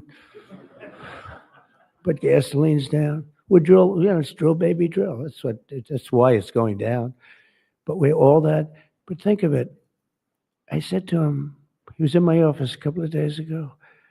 I said, if you think there's inflation, let's find out. Because I think we're going to keep it down. I think gasoline's going to be so far down. Oil, energy, it's so much energy. We have so much energy, we don't know what to do with it. But let's say there was inflation in a year from now. Raise your rates. I don't mind. Raise your rates. I'm all for it. I'll be calling you. He'll be too late for that too. But raise your rates. You don't have to keep them up here. If it's going to go up, I'm okay with you raising, but it's down. And we're going out to financing. And I may have to force something. Somebody said, who's the genius that thought of that? I said, it's me. Unlike Biden, I stay awake at night thinking about how to save our country. He was much better at sleeping than me. He could sleep on a beach. He could sleep on a beach with cameras rolling. I can't do that. But I had an idea. I gave it. They said, we'll go short term for a year. Let this guy get out of office. Somebody will come in, cut it a couple of points, and we'll save ourselves $7, $8, maybe even $900 billion a year. What is he doing? Why doesn't he lower these rates? And with that, we'll get on to the California standard, which is a disaster, okay? So, Chris Wright, you're going to get the numbers down. Thank you very much. Lee Zeldin, one of the most important men in this room. He's the man. I get nervous when I talk to him. He's doing a great job. Nuclear, I say, okay, you can take 2 weeks for that approval. It used to take 20 years, then they wouldn't approve it. Now I say, Lee, nuclear, I'll give you 2 weeks for approval. A coal-fired plant, you only get a couple of days. And oil and gas will give you a week, okay? Something like that. But he's doing it so fast, and we have so many plants being built right now. It's so beautiful to see. And one of the reasons they're coming here is because they have to produce tremendous, especially the AI, they have to produce beyond believable amounts of electricity. And they're doing, I said to them, I think this was more or less my idea. They didn't have the idea only because they didn't think a thing like this was possible. I said, as you build your plant, you're going to become a utility. And you're going to build a separate plant right alongside of it. You're going to build it. You're going to build a plant that produces electricity. And you'll produce it through natural gas, coal, nuclear. We don't want to produce it through wind because we don't feel like ruining 50 miles of beautiful plains and beautiful vistas. And but we want to produce it. Interestingly, China is opening up a coal plant every single week. But now I'm finding out it might be 2 plants every single week. And, usually that's a good gauge. If they're using coal, I guess we're supposed to use coal. And, we went to a coal standard. And not that you have to use coal. You're going to use whatever's best. I want to introduce also Senate Majority Whip John Barrasso, who's a tremendous guy, doctor. Okay? And he is a tremendous guy, tremendously talented doctor. When I have a medical situation for the country, for myself, I haven't used him, but I might have to. Maybe I'll do that. If it's serious enough, I think I'd probably do that. But he's a tremendously talented gentleman who happens to be a senator and one that's very respected. Chairwoman Shelley Moore Capito, and congratulations. I just endorsed your son. Did you know that? I endorsed your son. I endorsed your son, who's running in West Virginia, and he's great. In fact, he's all Trump all the time. I think much more so than you, actually. If you want. You were his largest impediment. No, I'm only kidding. He's all Trump all the time, and he's going to win big, and so congratulate him. Okay, he's really been fantastic. So many people have told me. Thank you. And House Majority Leader Steve Scalise, who's a brave man who went through hell. Steve went through hell. And we have a lot of other people here that I won't be able to because they don't have your name down. And I'm looking and I see people's names. I'll do a couple of you, but thanks as well to Mark Wayne Mullen, Senator. Mark Wayne, thank you. Stand up, Mark Wayne. Don't fight him. He's a serious fighter in a lot of ways, and he's a great guy, too. Thank you, Mark Wayne. Deb Fisher. Deb? Thank you, Deb. Good. Pete Ricketts, who's going to do very well in the upcoming election. Thank you. Thank you, Pete. John Husted, who's really moving along in Ohio. John, good luck. You're going to do well. All endorsed people. John Curtis, who's doing terrifically. John, thank you. Good job. They all say excellent. What can I tell you? Good job. And Bernie Moreno, who won a race that was not winnable. They all said it's not winnable. He won in Ohio. They said, you can't win that race. It's a waste of time. You're just wasting your time. Right, Bernie? Wasn't a waste of time, was it? Huh? And he won by like 5 points, too. Won by a lot. Along with Representatives Kevin Kiley, Vince Fong, Jay Obernolte, Doug Lamaffa, Daryl Issa. Where's Daryl? I haven't seen you in such a long time. Look at you. How good you look, huh? Good when you have those big margins. It's easier. John Joyce, great guy. John, thank you. Thank you, John. Dusty Johnson, Morgan Griffith, Troy Balderson, Troy from a place called Ohio, and he played very cute at one time, but then he got, boy, I'll tell you, he's become a good politician. Where is Troy now? Where I haven't seen him used for years. I endorsed you early when he was early and younger, but you still look young, and you've done fantastically good. Good work, really good work. Claudia Tenney, New York. Claudia. Thank you, Claudia. John James. John James. I don't know. He's running for governor, but I'm not sure I'm happy about that, John. Do we have somebody good to take your seat? Because otherwise we're not letting him run for governor. We can't. You have somebody good, right? Okay. As long as you like him, they'll win. Tracy Mann. Tracy, thank you very much. Thank you very much. Appreciate it. Michael Baumgartner. Michael. Thank you, Michael. Good job. David Rouser. Thank you. Glenn Grothman. Hi, Glenn. Thank you very much, Glenn. Brett Guthrie. Brett. Thank you, Brett. Rudy Yackham. Thank you. Thank you, Rudy. And I want to thank you all. There's some additional people in the room, but we have to get back to this. Is like so big. This is a big one. Under the previous administration, I could go point after point, everything they did, open borders, men playing in women's sports, transgender for everybody. Everybody, let's go transgender. What a group of people you had over there. They must have hated our country. Under the previous administration, the federal government gave left-wing radicals in California dictatorial powers to control the future of the entire car industry all over the country, all over the world, actually. Because they have to build a car. They can't build 19 different cars called the same thing. And really, it was all over the world what was happening.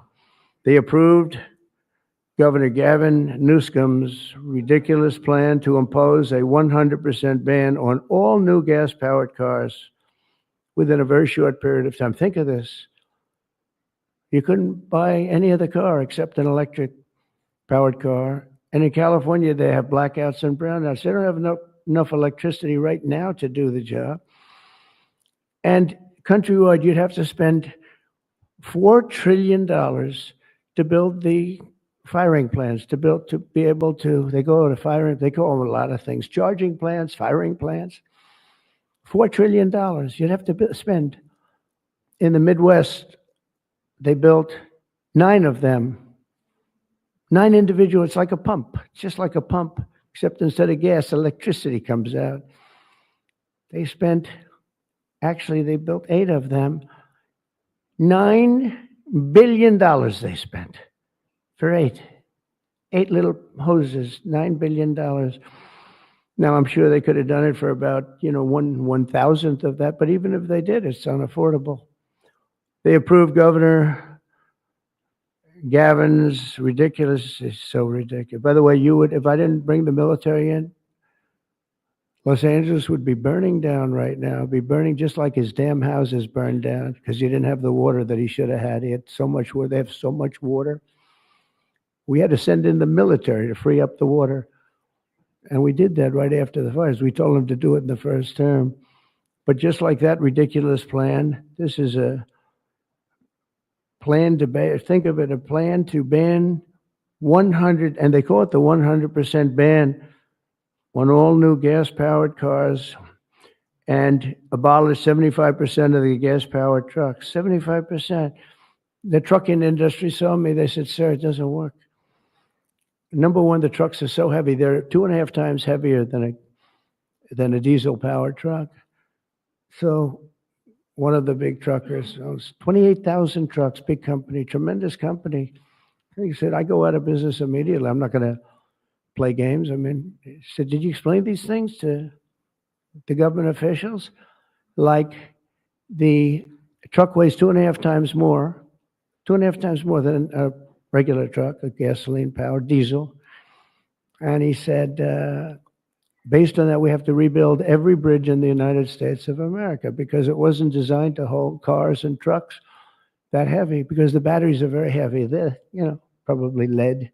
They have a lot of things in those batteries that weigh a lot. But it's 2.5 times. It's a simple number, 2.5 times. And if you want to do this, you have to spend trillions and trillions of dollars on rebuilding every bridge in the United States, and I guess throughout the world, because they do follow us. And the big rig buses and even cement trucks, they want to abolish certain categories of truck, but they want to go 75% of all of these trucks have to be abolished almost immediately. The time is just crazy. And they don't go far. Another little problem. With a tank of diesel, you can go from New York to Los Angeles if you want to go to Los Angeles right now. But New York to Los Angeles, and you can go back a little bit. With the electric truck, you'll stop approximately 6 times. Enjoy your stop. And the truckers saw me, and I said, did you just explain this? Because this is like, if you explain it, if a person's reasonable for that, he said, we explained it, they didn't care. They said, we're going all electric. They can't be stupid because anybody that can cheat on elections like them is not a stupid person. But they must hate our country. But I said to this big trucker, he said, sir, I've been buying trucks my whole damn life. He's a rough guy, smart guy. He said, I got thousands of them. I've been buying them for 50 years, and every single year they got better. They got more efficient, they got bigger, they got stronger. I build apartments in my trucks now for the drivers. I said, what's an apartment? That's on the cab. They put this in. And sir, I know you like luxury, but you wouldn't mind living in one of these. I said, maybe I would, maybe I wouldn't. I mean, it doesn't sound too appealing, but I said, so what's the problem? He said, so I noticed one thing. For 50 years, every single year, one thing happened. They got better. They got stronger. They got more efficient. They got faster. They could carry any load. If we went to this standard, we'd go back beyond 50 years. They wouldn't go as far as a truck from 50 years ago. It would be too heavy and have all the other problems. He said, we'd be going backwards. We'd be taking a trucking industry, would be starting all over. But actually, it would be worse because it was better 50 years ago than.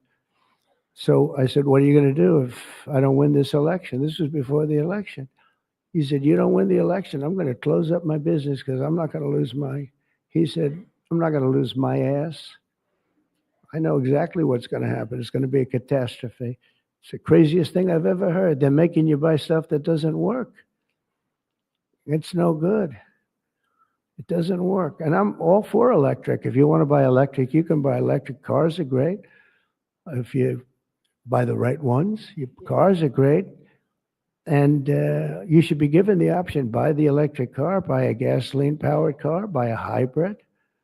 Probably not hydrogen, because hydrogen has a tendency that when it blows up, you're gonzo. It's over. They find you 75 yards down the road, you know. Where is he? Well, I think that's him, but I'm not sure. So, you know, they said, we think we can solve the problem. I said, that's not good enough when they think. No, it sounds like it's quite severe. If it doesn't work, Steve, it'll work most of the time, but if it doesn't, it's over. It'll make your accident look like peanuts compared. You wouldn't be around, I'll tell you, because it's pretty bad. But some people like it. I don't know. Let's see what happens. But I would say it's off to a bad start.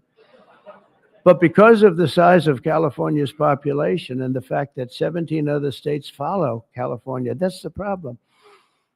17 other states follow California. They have the most ridiculous laws I've ever seen for a lot of things. This is just cars, but and trucks and they have a lot of them for other things. But it's called the California Car Standards. And this horrible scheme would effectively abolish the internal combustion engine, which most people prefer. Like so far, I'd say about 90%. In fact, General Motors announced yesterday they're going to spend about $6 billion because of tariffs and maybe because of my election on November 5th. But because of tariffs, I think more than anything, they're all coming back. They're coming back from other countries that took them 25, 30 years ago. They're all coming back. We have now almost $15 trillion. They had almost nothing last year, and the year before, they've very, very little. Nobody wanted to be back here. Nobody wanted to come to our country anymore because we were like stupid people. We looked like stupid people. We were laughed at all over the world. Now we're not laughed at anymore, I can tell you that. But they wanted to shatter our domestic supply chains and literally grind civilization to a halt. We would have gone so far back. It's hard to believe, actually. Hard to believe when you don't have enough electricity to give a person a little air conditioning in the summer, and now they want you to take electricity and fire up all these cars. But we're not going to let that happen. Meanwhile, all of the auto jobs would be shipped to China because they're very strong on electric. And it lives off an estimated 200,000 American auto workers would be destroyed. It's one of the reasons I did so well with the United Auto Workers. And now I'm really doing well with them. I did phenomenally with them. No Republican ever got any numbers like I got. In the Teamsters, too. Sean O'Brien, the head of the Teamsters. These guys, they like Trump because I produce jobs. They know that. Everybody knew that the auto workers knew better than anybody how good the tariffs were. And the head of the auto breakers, I don't know him at all, but he didn't like me at all. Now he's going around saying, It's unbelievable. He was very nice to me the last few months. During the campaign, no, but if I've proven, I've proven it. I've done what I said I was going to do, and we brought back tremendous numbers of jobs. And you're having auto plants built all over the country, all over. There's never seen anything like that. They're leaving from Mexico. They're leaving from Canada. They're leaving from other parts of the world. If they want a Mercedes-Benz, you're going to have it made here. It's okay to have a Mercedes, but they're going to make it here. Otherwise, they're going to pay a very big tariff. They already are. That's one of the reasons we have $88 billion. It's a lot of money, but that's peanuts compared to what we're going to be making in another few months. They haven't even kicked in yet. But we're not going to let any of these bad things happen, these stupid projections that I've been reading about for the last 6 months. I think these people are either corrupt or really dumb. And they're supposed to be economists. In the campaign, I promised to end this disaster. And today, our Republican majorities in Congress have delivered. And I don't know, I can't imagine. It's so obvious. It's so good. Did we get any Democrat votes? Did we get one? Two? Who? 35. I think that's great. I think that's great. You got 35 Democrats. I think that's great. That, as far as I'm concerned, one in the Senate on something that's so good. But who is the one? Well, I shouldn't have asked. I congratulate her. I don't care. I think it's great. It's very interesting. Why did I ask that question, Mr. Speaker? But in a few moments, I'll sign 3 pieces of legislation that will totally kill. You can't do anything about it. They can't take us to court. They can't do any of the things they can do with the executive orders. And it's permanent. I'll sign 3 pieces of legislation that will kill the California mandates forever, and they're never coming back. Now, the auto companies are the most happy because now they're going to be designing and building one auto. It will be much cheaper. It's a much less expensive. They were showing me, one of the most respected people was showing me that to save a little, like a half a glass of fuel, cost them thousands of dollars with new computers and stop it. The engine has to stop and then turn on and blah, blah, blah. And I said, does it work as well? No, it's terrible. It's terrible. And that's to save a little bit of fuel, this much fuel that Chris Wright can produce with one extra little oil well someplace, right? One little, a small one, a very small one. But think of it. Your cars are going to cost you $3,000, $4,000 less, and you're going to have what you want. And again, you can get any car you want. You can get electric. A lot of people love the electric. They like Tesla. So do I, in all fairness. I like Tesla. And I like others too. But I also like combustion engines. And there are reasons for a lot of things. When I was in Iowa, we had an unbelievable victory, if you remember. Remember? That was nice. You won by like so much. Nobody even talked about anything else, but that was a great victory. But it was unbelievably cold that night, and I was going to watch my victory in the area where I was going to make a speech, and the whole place was littered with cars. I said, what happened? They were electric cars, and they don't work in cold. I said, I didn't know that. And they don't work in extreme heat either. Other than that, they're wonderful. But if you're in a cold climate, how do you do that? But they're electric cars. And I noticed that. And then I didn't pay much attention because we won by about 65 points. So I was more interested in that. But I do remember that scene. I said, what the hell is going on over here? This historic action will also help us reduce inflation and bring down the price of automobiles and electricity very, very substantially. We're building massive electricity right now. It's already started because of that guy right there, Lee Zeldin. By far the most important man in the room, Mr. Speaker. Stand up, Lee.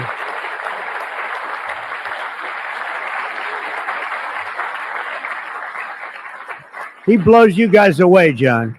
He blows the politicians away. I'm sorry right now. He's a great politician. He almost won for governor in New York, which is just missed by a few points. And that was another race that was not winnable, but you You almost got it. But I think what you're doing now is even bigger if you want to know the truth. I think it's actually more important if you can believe that. Under the previous regime, car prices skyrocketed as a direct result of the mandates. These mandates, this nonsense that you had to do. And there's so many other rules and regulations that the car companies who are here today appreciate that. And Susie Wiles is here today. Stand up, Susie. Most incredible woman. Most powerful woman in the world, they say. She's the most powerful. She was rated the most powerful woman in the world. Susie Wiles. One phone call and a nation is destroyed. She could destroy 5 nations with 5 calls. And she's doing a great job. More importantly, right? Doing a great job. Nobody like. Energy prices would likewise soar as the radical left forced more electric vehicles onto the grid while blocking approvals for new power plants. They want to block the approvals. They want you to have a car with electric, but they block the production of the juice that runs the cars and all of them, all forms of cars. It's just the craziest thing. We're in a different sphere now. We're in a whole different planet right now. The result would be rolling blackouts and a collapse of our power systems. We'd have a total collapse. You couldn't do it. You couldn't even do it. Think of it, they're forcing you to do something, and they want you to do boats also. I assume boats are being covered by this, and boats, they want you to go all electric, and the batteries are so heavy, the damn boat practically doesn't float. I used to have a lot of fun talking about that one on the tours. We'd talk about it. And I said, what would happen if the boat sank? Because we went to North Carolina, South Carolina, we visited boat factories, unbelievable guys. And they said, sir, we have one problem. They're forcing us to go electric for the boat. I said, how's it going to work? The boat will not float, sir. It's so heavy. And it won't go fast and lots of other. And I did ask him a question because I have a lot of background. My uncle was a big shot at MIT, the smartest guy. He never had a smarter guy. And I guess I have a little of that. My first question was, what would happen if the boat sank? Do you get electrocuted? Remember I said that? And I used to be decimated by these people back here, right? I used to be decimated. They'd say, what kind of a crazy question is that? So I'm actually serious. What happens if you're an electric boat and the boat is going down? You're in trouble, Susie. And I used to say, remember, I'd get decimated. The audience loved it, but the press would laugh at it. I said, so if I have my choice of going down or jumping 5 or 6 yards away from the boat, but there's a shark there, what do I do? You know what I said? I'd rather be electrocuted. I said, I'll take electrocution every single day. But actually, he said, nobody's ever asked me that question, sir. He makes boats. Nobody ever asked me that question. This is really an unusual question. He said, and honestly, I don't have the answer. He wasn't able to. I said, don't worry about it. If I win, you won't have to worry about it.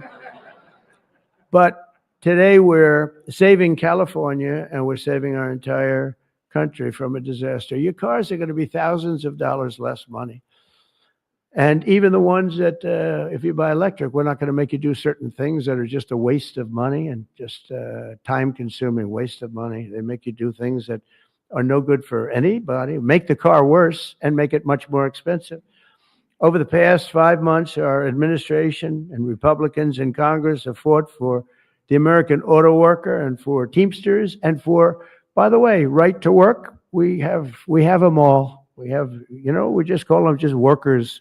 We fought for workers like no one has ever fought before. I understand that. It's why we won. We won with workers. We won with young people. I just saw with TikTok, I was #1 on TikTok in its history. Can you believe that?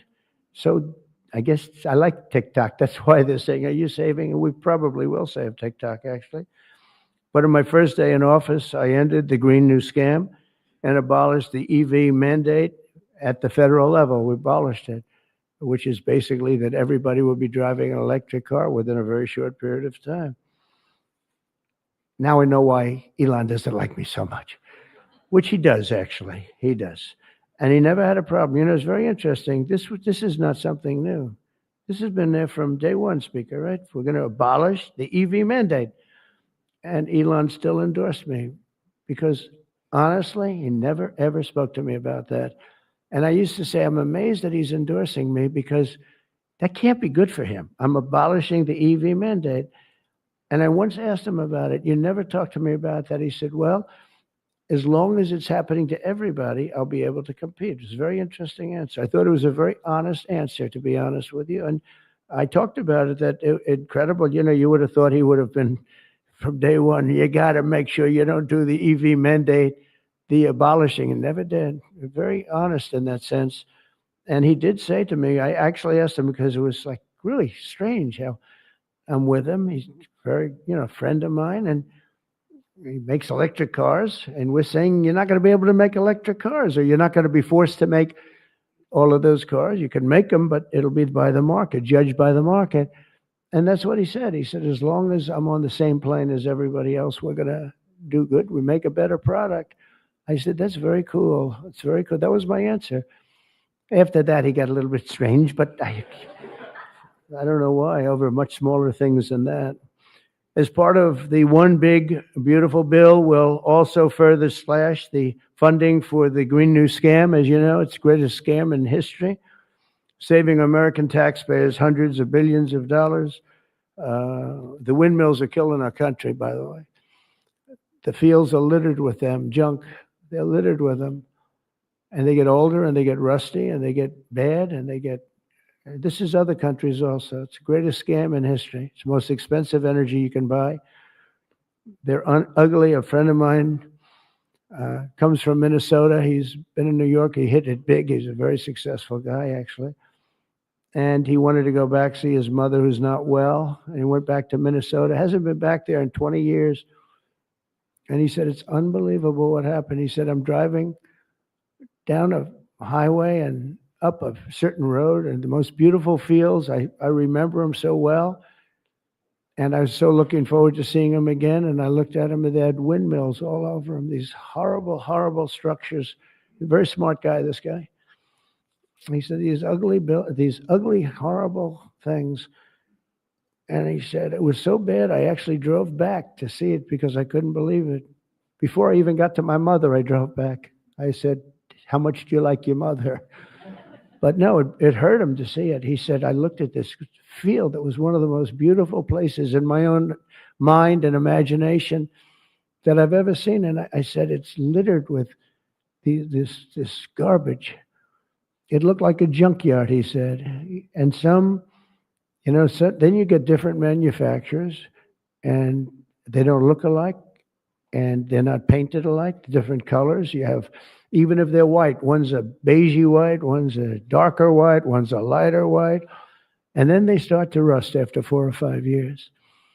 And then they start to wear out, and nobody takes them because you're not allowed to bury the propellers, the props, right? You can't bury the props for some reason. I don't know why, but they say that you can't bury a certain type of fiber, and if it goes in the ground, we're all going to die. It's what bullshit this is, okay? They can't bury. So what they do is they leave them up. If you go to Palm Springs, California, take a look. You go into this beautiful community. Before you go, it's like you're riding through a junkyard. Windmills all over the place. Tall ones, short ones, dead ones. They're all dead. Some are hanging over by a thread. They never take them down. They just leave them there, and they start to rust. It's one of the greatest scams, and it's also the most expensive energy. And the environmentalists say, oh, we love wind. It sounds so good, but it's a horrible thing. Environmentally, it's a horrible thing. I say that to you. It's wind, and we are going to have virtually one mandate we have. We're going to natural gas, nuclear. Nuclear, we just had a big signing with nuclear, making it easier, safer, and better. It's really... I would say probably more than any other form of energy that's come about. It's been amazing what's been done. It's very safe, very good, and very inexpensive.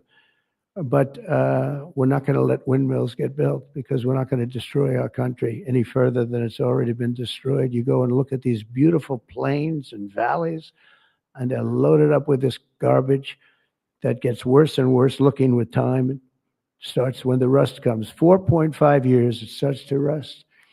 And it's very expensive to paint them. So they don't paint them, and they're horrible. What's happened is horrible. So we're not going to approve windmills unless something happens that's an emergency. I guess it could happen, but we're not doing any of them. I hope the Senate will soon pass a bill the House can quickly approve and get to my desk by the 4th of July. We'll have this done. And to further defend our auto workers, I imposed a 25% tariff on all foreign automobiles. Investment in American auto manufacturing is surging because of it. They have Mercedes all over. They pay 25% if they don't make the car in the United States. And because of that, and this could have been done long before Trump, this could have been done by any one of the presidents. I did it with China. The reason you don't have Chinese cars here is because I imposed it my last term. I actually asked the question. I said, do we have any Chinese cars here? No. Why? Because you imposed a 25 or 27.5% tariff on Chinese cars. So they're not coming here, but they are going to Europe all over the place. But I love China. We just made a deal, and I respect President Xi a lot. And we made a deal that's good for both countries. The deal we made with China, good for both countries. Going to be a lot of money made, and it's going to ultimately open up China, which is the ultimate thing. And I'm going to be working with President Xi. We had a long talk about it. And that's going to be good for China. It's going to be good for us. But we're going to be opening up China. That's bigger than what we signed. And I think had we not signed it, that wouldn't be happening. It's going to happen. It's going to happen fairly soon. But to further defend our auto workers, I imposed this 25% tariff on all foreign automobiles and investment in American manufacturing and auto manufacturing. All manufacturing is surging. And I might go up with that tariff in the not too distant future. The higher you go, the more likely it is they build a plant here. Ford has just announced that it's going to invest $500 million in some of the things involved in what we just did. General Motors is going to spend $4 billion. They just announced that yesterday. Stellantis announced that it's going to reopen its Belvidere assembly plant. That's good. I know the plant very well. Had a lot of problems. They're going to spend $5 billion. And Hyundai announced that it will invest $21 billion in America.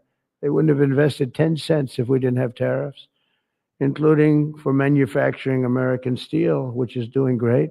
American steel is doing great now because of what we did.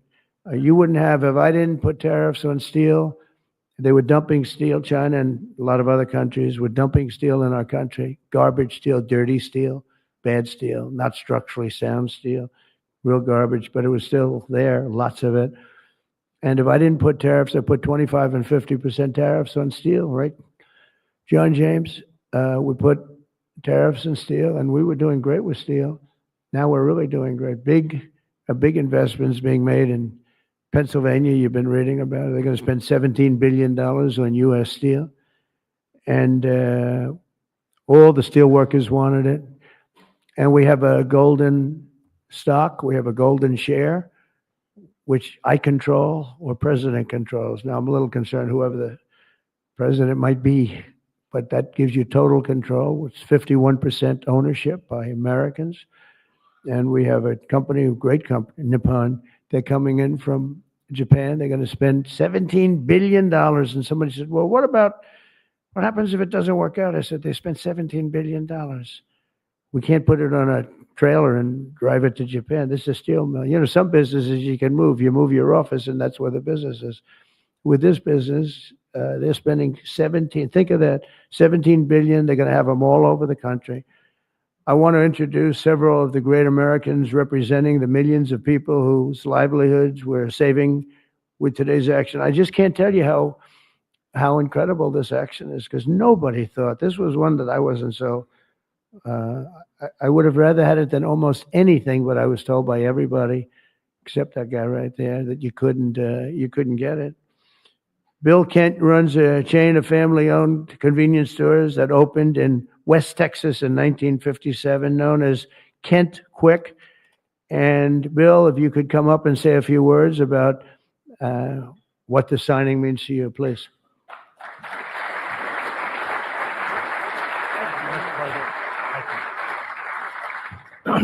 Wow, you're probably wondering why I've called you all here today, right? what a great day. From my perspective, I'm in the convenience store and petroleum marketing business. And what this does is it gives us freedom. It gives the consumers freedom to pick what kind of car they want. But more importantly for us, it gives us the ability to plan going forward, because with mandates, we were forced to have to look at putting in infrastructure that frankly is extremely expensive and doesn't give you any return. So this allows us, it's going to free me up and our companies up to invest in what people want, in the cars they want, and it's a great day. So, Mr. President, Congress, thank you, Steve, everybody, thank you so much. Thank you.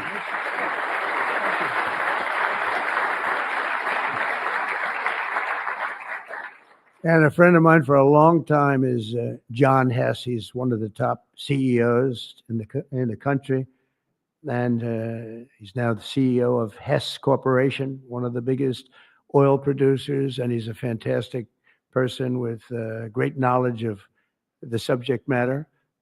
Can you say a few words, John? I see you in the audience. Come on, thanks.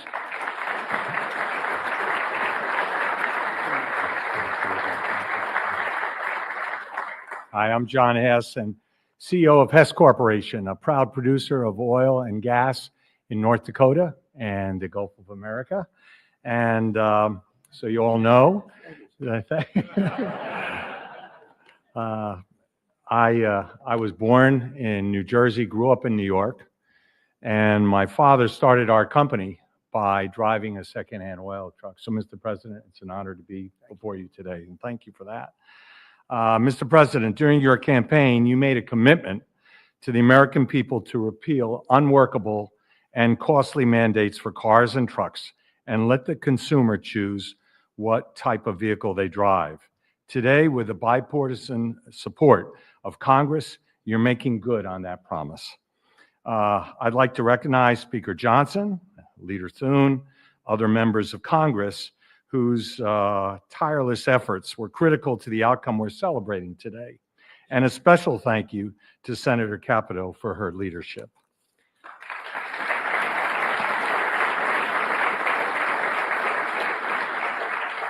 This announcement today is about consumer choice and affordability for American families.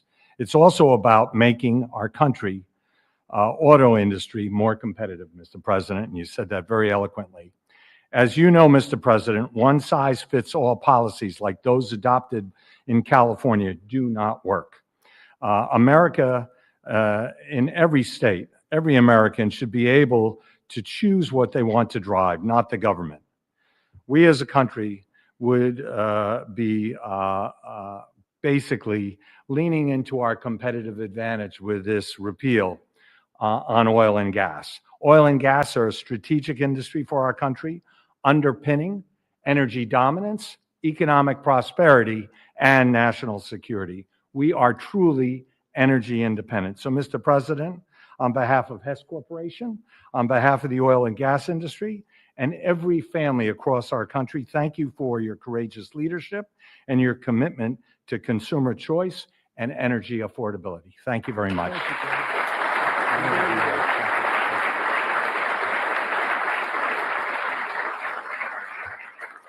Very respected guy. The California EV mandates would also have devastated our nation's incredible truck drivers and the trucking industry, and I gave you a little bit of a rundown on that. But a diesel-powered semi-truck can drive from Reno, Nevada. I'll give you some other locations. Nevada to Los Angeles, California, and back on a single tank of diesel oil, diesel fuel, but the same exact journey would require an electric truck driver to stop also 6 times at recharging stations, adding an estimated 9 hours to the trip. I don't know too much about the trucking industry, but this is not sounding good. Here to discuss a little bit about the trucking industry, Gina Jones. And Gina, a real expert on trucks, I can tell you that. She's going to come up and tell us about trucks. Thank you, Gina. Thank you, Gina. Thank you, Mr. Thank you very President. much. And thank you, members and Congress. The trucking industry has America's back, and we are grateful that a president and the administration that have our back too. Today, trucks are 99% cleaner than a generation ago. We need great partners in government to continue that process. We cannot allow one state's regulations to disrupt our entire nation's supply chain. Allowing California to do so would have negativity impacted the hundreds and thousands of truck drivers who deliver critical goods across the country each and every day. In order to deliver for American families and businesses, we need realistic national standards. With the signing of this resolution, Mr. President, you have delivered the leadership that trucking industries need. Promises made, promises kept. On behalf of the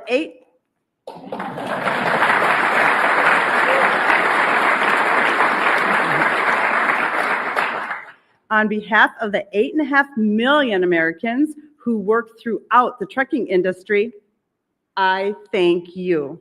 Thank you very much. Thank you very much. Great job. So just to wrap it up, I say under the Trump administration, we will restore the full strength, might, and glory of the American auto and trucking industry. We'll protect our truck drivers, auto workers, small business people, and manufacturers all over our country, and actually all over the world, and that's okay too. They'll be doing a product that works, a product that's much more efficient, that's better, it's much better, less expensive, and we'll put affordable energy and affordable car ownership back on the center of the American dream as we make America great again, and that's what's happening. We're making America great. You know, when I went over to Saudi Arabia, Qatar, UAE, just a couple of weeks ago, the leaders of those countries, and they're very smart people, they said, you know, you've made in a short period of time America the hottest nation in the world. It's the hottest, that you're the only one we talk about now. And 6 months ago, it was a laughingstock. They said that to me, those words, it was a laughingstock, and it was an absolute laughingstock. We've got the hottest nation right now in the whole world, and the numbers are reflecting it too. So I just think it's great. And what I'll do is I'll sign this, then we can take a couple of questions if you want. And we will be finished, and you're going to go off and you're going to build the most beautiful automobiles for 20% less money. And I want to thank you, man. You have done some job. Thank you, Mike. Thank you, everybody. You guys want to come up here? Surround it? Come on, surround it.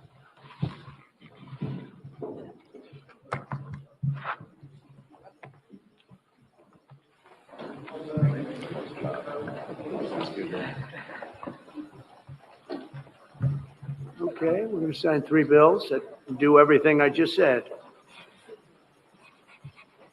No auto pens allowed.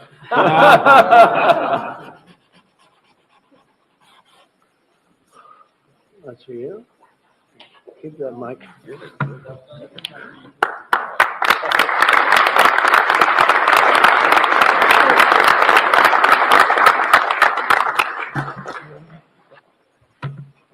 know, that pen was so good. Give it back to me. That was a good one. No, I'll sign all 3 of them because you never know what you get with the one. Number 2.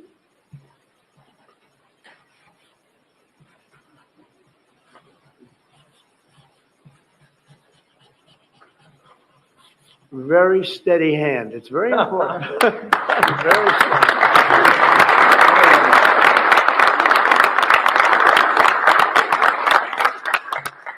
Only a steady hand can sign like that, right? Absolutely. Right? I've been told that, actually.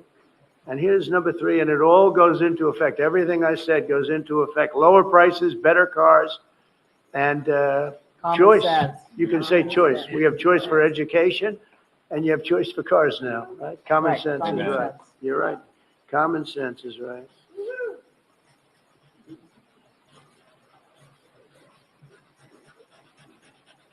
Okay, now I can give you the pen. And I'll give you these. Kelly? They'll let you sign. Congratulations, John. Okay, you'll take these. Pass these around, fellas. Where's John James from Fox? Yeah. You have one, John? Yes, sir. Thank you, Mr. Pass them around. Okay, everybody. It's a few extra. You're gonna take them and give them to some of the people. Okay?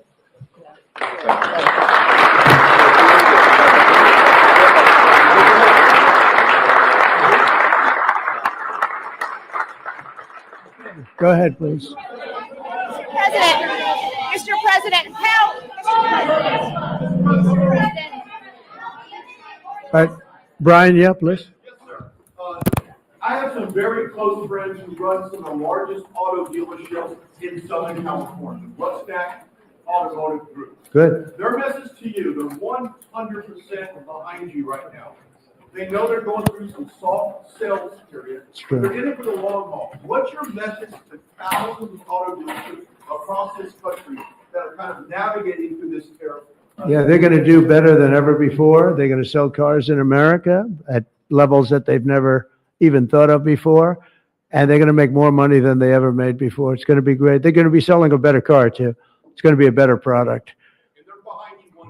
I know. I know that they have been behind me, right? They knew it was right. They've been asking for this for 25, 30 years, in all fairness. No, they're very happy. I told you the Auto Workers Union, we got tremendous votes. But they like me today even better than they did on Election Day on November 5th because they see the results now. They're all happening. And yeah, and they have plants moving in, Brian. A lot of plants are moving in. Thank you very much for that question. Yeah. Newsom trying to kill the auto industry. Oh, who was killing the auto industry? I don't think he knew it. I think he's a guy who he's just got a faulty thought process. You look at that train. The train is the most. I've seen people, stupid people with cost overruns for years. I've watched where something would cost twice as much or 3 times, but this thing is costing 20 times more. It's the most incredible disaster I've ever seen. That's one. The cars are just as bad. Everything's bad. And now you have this situation. So his own sheriff, who's a good man, by the way, said 2 days ago, 3 days ago, that we could not have done this without the military. They were going to take over this whole, they couldn't have done it. Now today they got him to change his tune. He said, oh, I think we could have handled it. You know, so sad. He was so honest. I was using his quote all over the place, and they got him to change. But he knows. Los Angeles would be right now burning to the ground, just like the houses burned to the ground. It's so sad what's going on in Los Angeles. Think of it. They had a fire that should have never had because they should have listened to me in the water. Eventually, we broke in and we had the water come down from the Pacific Northwest. I could show you pictures now with the half pipes, the big half pipes coming all the way down California. Water, so much water. They don't have any droughts. They don't have any. They have so much water. They sent it all out to the Pacific Ocean for 20 years. So ridiculous. And we got them to take it now. But what they do and what they're doing, this is a big problem. And what they really want to do is keep criminals because they're trying to protect criminals. Sanctuary cities are a disaster in this country. And most of the voters don't want them. Politicians like them for whatever reason, but I think the politicians are wrong. That's why we won in such a convincing fashion. We won all 7 swing states. We won by millions of votes. We won 2,750 districts as opposed to 505. That's why when you look at the map, it's almost all red. It's got 2 little blue stripes on each side of it. It's almost all red. But now you have to, I always got along with Gavin. I like Gavin. I've liked him always. He said, I never called him. You know, they asked him a question on Fox, I guess. I never spoke to him. He doesn't remember the call. He doesn't remember. I never spoke. And then I produced a phone call. I had it. It took me about 2 minutes. I said, well, here's the call. It lasted 16 minutes and 4 seconds. And it was at 12:30 in the evening. I actually made a call, didn't pick up. I called him a second time, and he picked up. And I told him, I said, you have to get your ass in gear because you're going to have a problem there. And he would have. If we didn't bring the military in, he would have had, you would have right now something. And I went through it because I follow the rules 100%. And I watched in Minnesota where you have the man who ran for vice president of the United States. Fortunately, he was a disaster. But he wouldn't call in the National Guard. And I eventually called in the National Guard, but it was seven days late. I said, I'll never do that again. I'm never going to, if I see problems brewing, if they're not going to do the problem, I'm not going to wait 2 weeks. Because that city, Minneapolis, burned down. If you remember the CNN anchor, he was standing there saying, yes, this is a peaceful rally. And behind him, the entire city was on fire. Looked like World War II. And I appreciate the question. Please. Mr. President, thank you very much for taking Thank you. 2 questions, if I may, sir. First, the terrible, horrific plane crash in India today. I'm sure you saw the images on TV. Your reaction to that first, and will you speak to Prime Minister Modi? The plane crash was terrible. I've already told them anything we can do. It's a big country, a strong country. They'll handle it, I'm sure. But I let them know that anything we can do, we'll be over there immediately. But it was a horrific crash. It looks like most are gone. They actually maybe have a couple survivors, which is just heard. But that was a horrible crash. Nobody knows. Nobody has any idea what it might be. I gave him a couple of pointers. I said, maybe you'll look at this or that. You know, we saw the plane. It looked like it was flying pretty well. It didn't look like there was an explosion. It just looked like the engines maybe lost power. But boy, that is a terrible crash. It's one of the worst in aviation history. Yeah. Second.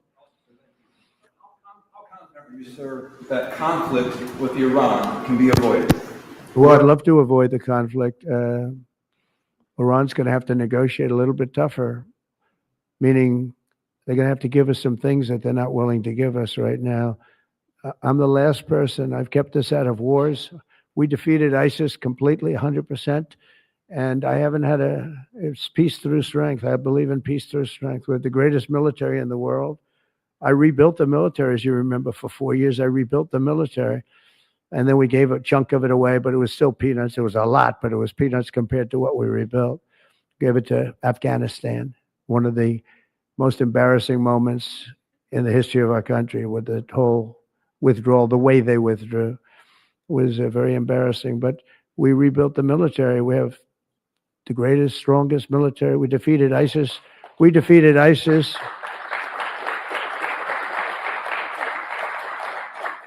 We defeated ISIS in 4 weeks. It was told to be 5 years. It was going to take 5 years, anywhere from 4 to 5 years.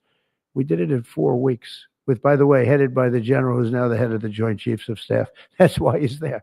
He said it would take 4 weeks, and he did it in 4 weeks. He did actually a little bit faster. So we have a great country, and we're going to keep it that way. And when it comes to Los Angeles or other cities, if we see other cities are gearing up, and these people are agitators, they're paid, they're professionals, they're insurrectionists, they're troublemakers, they're all of those things. But I believe they're paid, and we're going to find out through Pam Bondi and her great staff, her great people at Justice, who they are.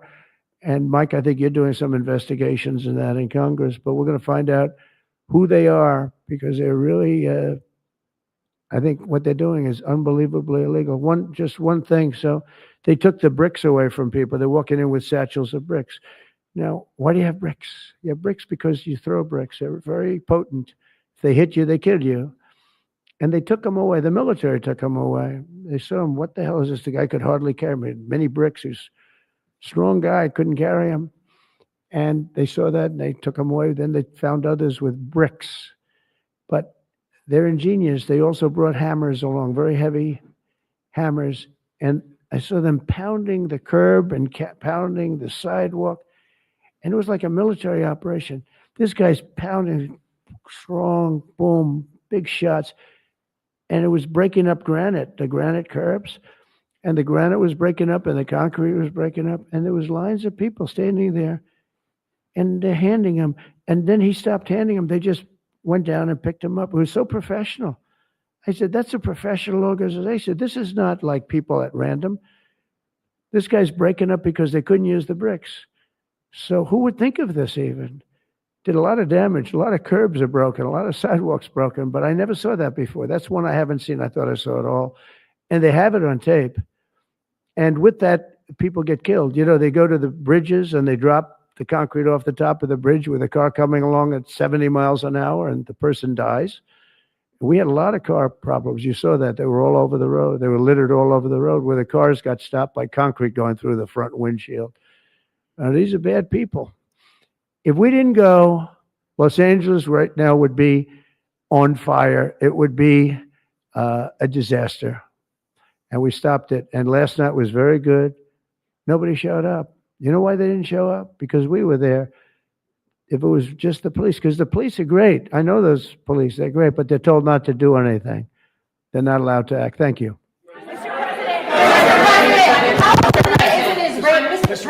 Mr. President, how imminent is an Israeli strike on Iran? Well, I don't want to say imminent, but it looks like it's something that could very well happen. Look, it's very simple, not complicated. Iran cannot have a nuclear weapon. Other than that, I want them to be successful. I want them to be tremendous. We'll help them be successful. We'll trade with them. We'll do whatever is necessary. You know, I stopped a war between India and Pakistan. And I stopped it with trade. I don't think I've ever seen a story written about it, but it was pretty cool. They were getting ready. Pakistan was their turn to hit, and eventually they're going to go nuclear. And I stopped it. I called I respect each leader greatly. I know them. And I spoke to them and I talked about trade. I said, but you're not trading with us if you're going to go to war, if you're going to start throwing nuclear weapons around. And I said it to both of them, and they were both unbelievable, actually. They understood it exactly. They stopped. I stopped that war with phone calls and trade. And India's here right now negotiating a trade deal, and Pakistan's coming, I think, next week. And I'm very proud of that. Nobody died. The nuclear weapons, they each have very severe, very substantial numbers of nuclear weapons. And I think we should get some credit for that. You know, the whole Republican Party should, because that's their mindset. Please. Mr. President. Yes, ma'am. What? On your China deal, Mr. President, are you still concerned about the national security issues with Chinese students studying in the United States? Look, I've always been in favor of students coming in from other countries. That includes China. And we have 500,000 Chinese students coming in. I've always been in favor of it. Does it mean that you have to watch people? Yeah, you have to watch students, but you have to watch other people also.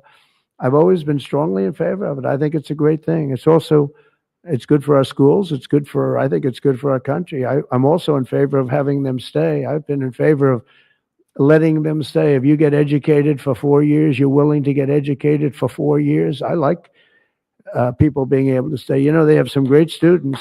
You have some, these are Republicans clapping, you know, because a lot of Republicans don't like that idea. I happen to like it. I'm a real Republican, believe it or not. But I like the idea. They go 4 years. To me, that's almost like, you know, just buying your way in a very legitimate way. And, you know, you have stories where Apple wants to hire somebody and they can't hire him because he can't stay. He went to a great school. He finished first in his class. They made him a big offer and everything's done, but he has no idea whether or not he's going to be able to stay. And I'm all for making sure that people like that can go to work for all of our great companies. And you know what they do? They go back to their country, and there are stories that are all over the place. They go back to their company and they start a company just like they were going to start here. They end up starting it in China or India or someplace else, and now they're among the richest people in the world. They've got thousands and thousands of employees that make it great. This is happening all the time because they're not allowed to stay. And I think we'll probably end up doing something about that, right? I think. Go ahead, you in the blue, please, light blue. Thank you, Mr. President. How close are you to step back on between Ukraine and Russia? We see a very bad escalation. Are you going to leave it in the hands of the Europeans? I'm very close to the situation. I'm very disappointed in Russia, but I'm disappointed in Ukraine also, because I think deals could have been made. And, we're losing 6,000 people a week, soldiers mostly, but also people living in towns because they're getting hit by missiles again.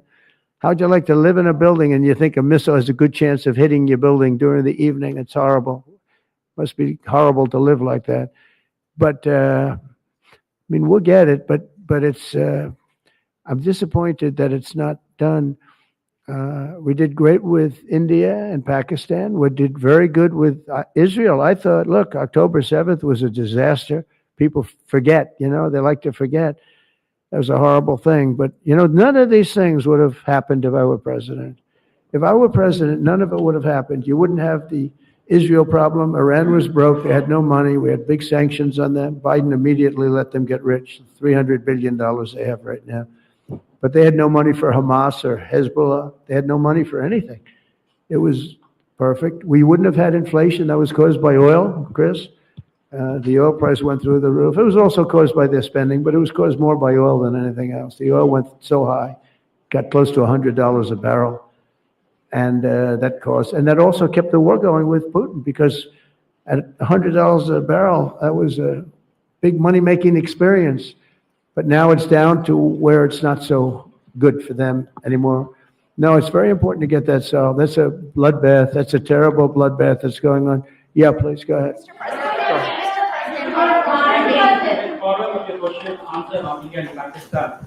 For stopping the war between them. India says that they cannot talk to Pakistan unless Pakistan takes actions against terrorists. We're going to get those two getting together, I told them, India and Pakistan, they've had a long time rivalry over Kashmir.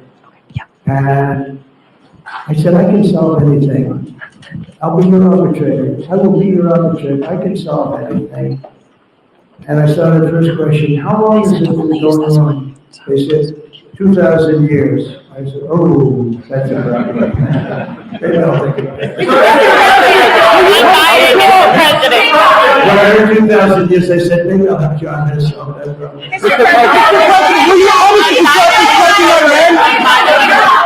Peter? Thank you, President Trump. I have two. First, on immigration. What made you change your mind about targeting in California farmers and people in the hotel and leisure business? Well, we're not targeting. In fact, if you look today, I put out a statement today about farmers. Our farmers are being hurt badly by, they have very good workers. They've worked for them for 20 years. They're not citizens, but they've turned out to be, great. And we're going to have to do something about that. We can't take farmers and take all their people and send them back because they don't have maybe what they're supposed to have, maybe not. And you know what's going to happen and what is happening? They get rid of some of the people because, you go into a farm and you look and people they've been there for 20, 25 years and they've worked great and the owner of the farm loves them and everything else. And then you're supposed to throw them out. And you know what happens? They end up hiring the people, the criminals that have come in, the murderers from prisons and everything else. So we're going to have an order on that pretty soon, I think. We can't do that to our farmers and leisure too, hotels. We're going to have to use a lot of common sense on that. And my other question about the Middle East. As the Israelis apparently gear up for some kind of an attack, a possible attack on Iran, are you trying to talk Netanyahu out of doing that? Or are you so against Iran having a nuclear weapon that you're okay, he does his thing because it is not an American war? Yeah, it's a very fair question. Look, I want to have an agreement with Iran. We're fairly close to an agreement. We are fairly close to a pretty good agreement. It's got to be better than pretty good, though, but it's got to be, I'd much prefer an agreement. As long as I think there is an agreement, I don't want them going in because I think that would blow it. Might help it, actually, but it also could blow it. But we've had very good discussions with Iran. Whether or not we get there, I can't tell you, but it'll happen soon. I say this, Peter, very strongly. They can't have, whether it's going in or not going in, they can't have a nuclear weapon. I'd prefer the more friendly path. Can you tell What the Israelis told you that made you start to evacuate the dependents of servicemen and women who are stationed in the They Middle didn't East. tell me anything, but I said, look, there's a chance of massive conflict. We have a lot of American people in this area. And I said, we got to tell them to get out because something could happen soon. And I don't want to be the one that didn't give any warning and missiles are flying into their buildings. It's possible. So I had to do it. I had the choice. Do I do it or not? Doing it has its downside, but it also has its upside. Like you're going to save a lot of lives if it should happen. Hopefully that doesn't happen. Right? Thank you.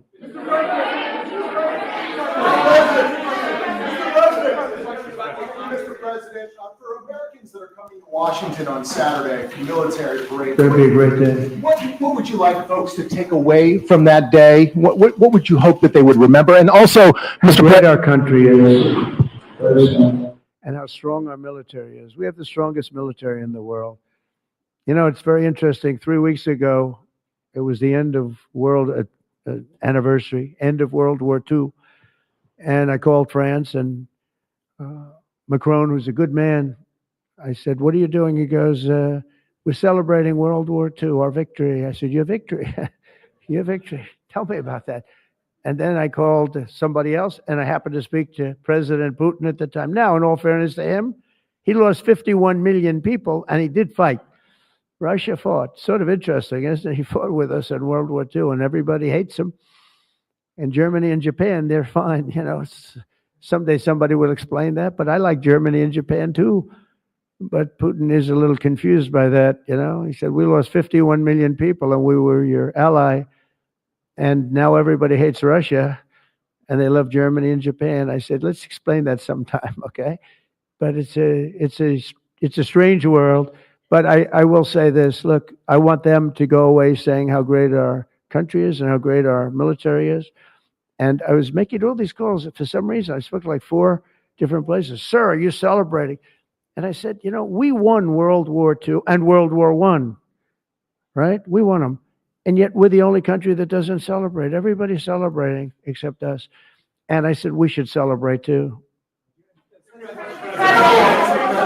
there are several No Kings protests planned across the country on Saturday as well. What are your thoughts on those? What are they going? No Kings? No Kings. I don't feel like a king. I have to go through hell to get stuff approved. A king would say, I'm not going to get this. A king would have never had the California mandate to even be talking to him. He wouldn't have to call up Mike Johnson and Thune and say, fellas, you got to pull this off. And after years, we get it done. No, we're not a king. We're not a king at all. Thank you very much. Go ahead. Yeah, go ahead. Sir, Go ahead. Mr. President, sir, you made a lengthy posting today on Truth Social about Senator Rand Paul. Do you expect to see him at the picnic tonight, sir? I do. I look forward to seeing him, actually. I like him. He's the hardest vote in the history of the U.S. Senate to get. Probably won't get him, but he's a very tough vote. I mean, he's a very tough vote. He's always been a friend of mine. You know, I endorsed him and got him elected. I got him elected twice. But I don't think he understands how great this bill is. This is a great bill. No tax on tips, no tax on, you know, the Social Security payments. It's unbelievable what happens. No tax on overtime. You work overtime, no more tax. It's so, those are big, but they're minor compared to the big things. Taxes reduced. And let's look at the other side. If it doesn't get approved, a 68% tax increase, 68%, including the fact that the Trump tax cuts kick in, but it's a 68% tax increase and many other bad things. I don't even want to, some of them are so bad, I don't even want to talk about them. I think it's one of the greatest bills we'll ever pass in this country. And I think that Leader Thune and this gentleman right here, what he's gone through on this with, you know, we started off with a majority of 1. Now I guess we have 7. So it's like easier, but it's really sort of 3. It's 7, but it really equates to 3, right? And we have great support. I mean, I can't tell you, I can't guarantee, but when you have a majority of essentially 3, where you can't lose anything more than 3 votes, and you get it passed, it's pretty amazing. And I think it's going to haunt the Democrats because most of the bill is common sense. It's tax cuts. it's border wall funding, it's military funding properly spent. It's all things that are like common sense. They're all good. There's nothing tricky about it. It's basic stuff. And we don't intend on getting one, think of it, not one Democrat vote in the House. Mike, not one. Maybe somebody will come along. I don't know how they can run for office. So many different things. We're gonna very important. Medicare and Medicaid are going to be strengthened, not hurt. You know, they're using fake narrative. Oh, they're going to be strengthened. We're going to strengthen them. They're going to destroy them because under their policies, Medicare and Medicaid go away. Social Security under them is going to be devastated. With us, it's going to be kept, but much stronger than before. And very interestingly, I saw this and I proved it because for 4 years, I never hurt Medicare, Medicaid, or Social Security. I've already been there. But they're going to destroy Medicare, Medicaid, and Social Security. They're going to wipe them out, in my opinion, because their policies are so bad, the country will have no money to pay for them. We're going to make them stronger than ever before. Thank you very much, everybody.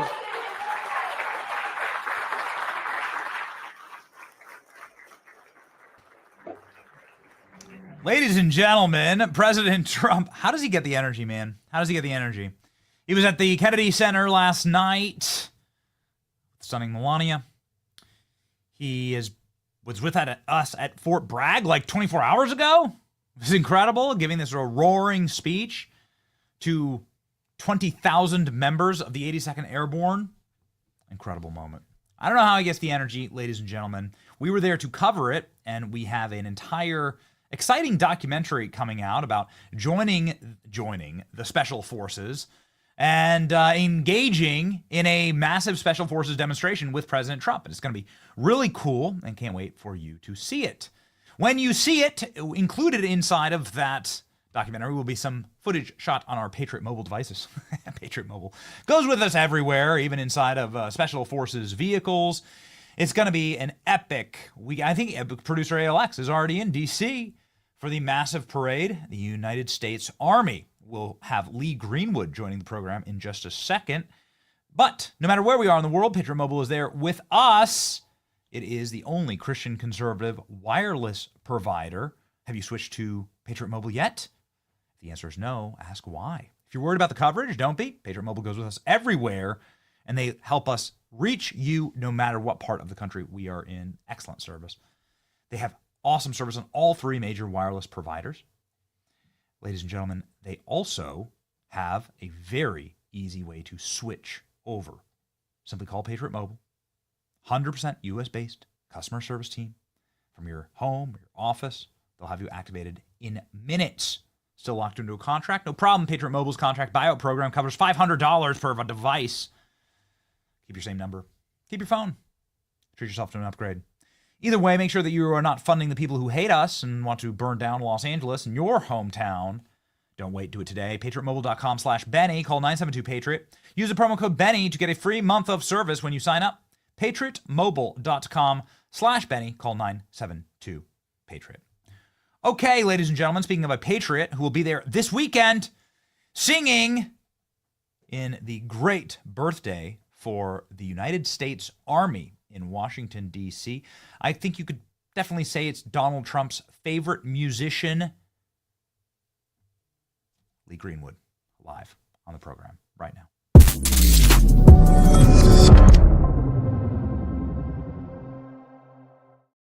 Lee, it's an honor to have you on the show, and I apologize. You just never know how long the president's going to go, and you've performed with the president maybe dozens or hundreds of times, and so you just never know with the president, so we appreciate your patience. You're welcome, and I agree with it. I don't know how he has such energy. He's a Gemini, and of course his birthday is the same day as the Flag Day, June 14th, but I have to mention my wife's birthday is tomorrow. So I'm married to a Gemini, and I understand that kind of energy and where it comes from. But yeah, I'll be in Washington, D.C. As a matter of fact, I said to my wife, Kim, we've been married 33 years, a wonderful woman. Oh my gosh, I love her so much. And I said, I'm going to give you something special for your birthday tomorrow. What would you like to do? She said, I like to go to Washington, D.C. Well, there happens to be a little event happening over there. How about we go on a parade? Everybody loves a parade, right? Yes, that's right. So tell us, Lee, and I got to tell you, man, we were there for a very special performance just last week at Kid Rock's new Detroit Cowboy Bar, and you just let her rip, man. It was a beautiful, beautiful rendition. And you played the piano, and it was just spectacular to see it in such an intimate setting. Yeah, that was kind of fun.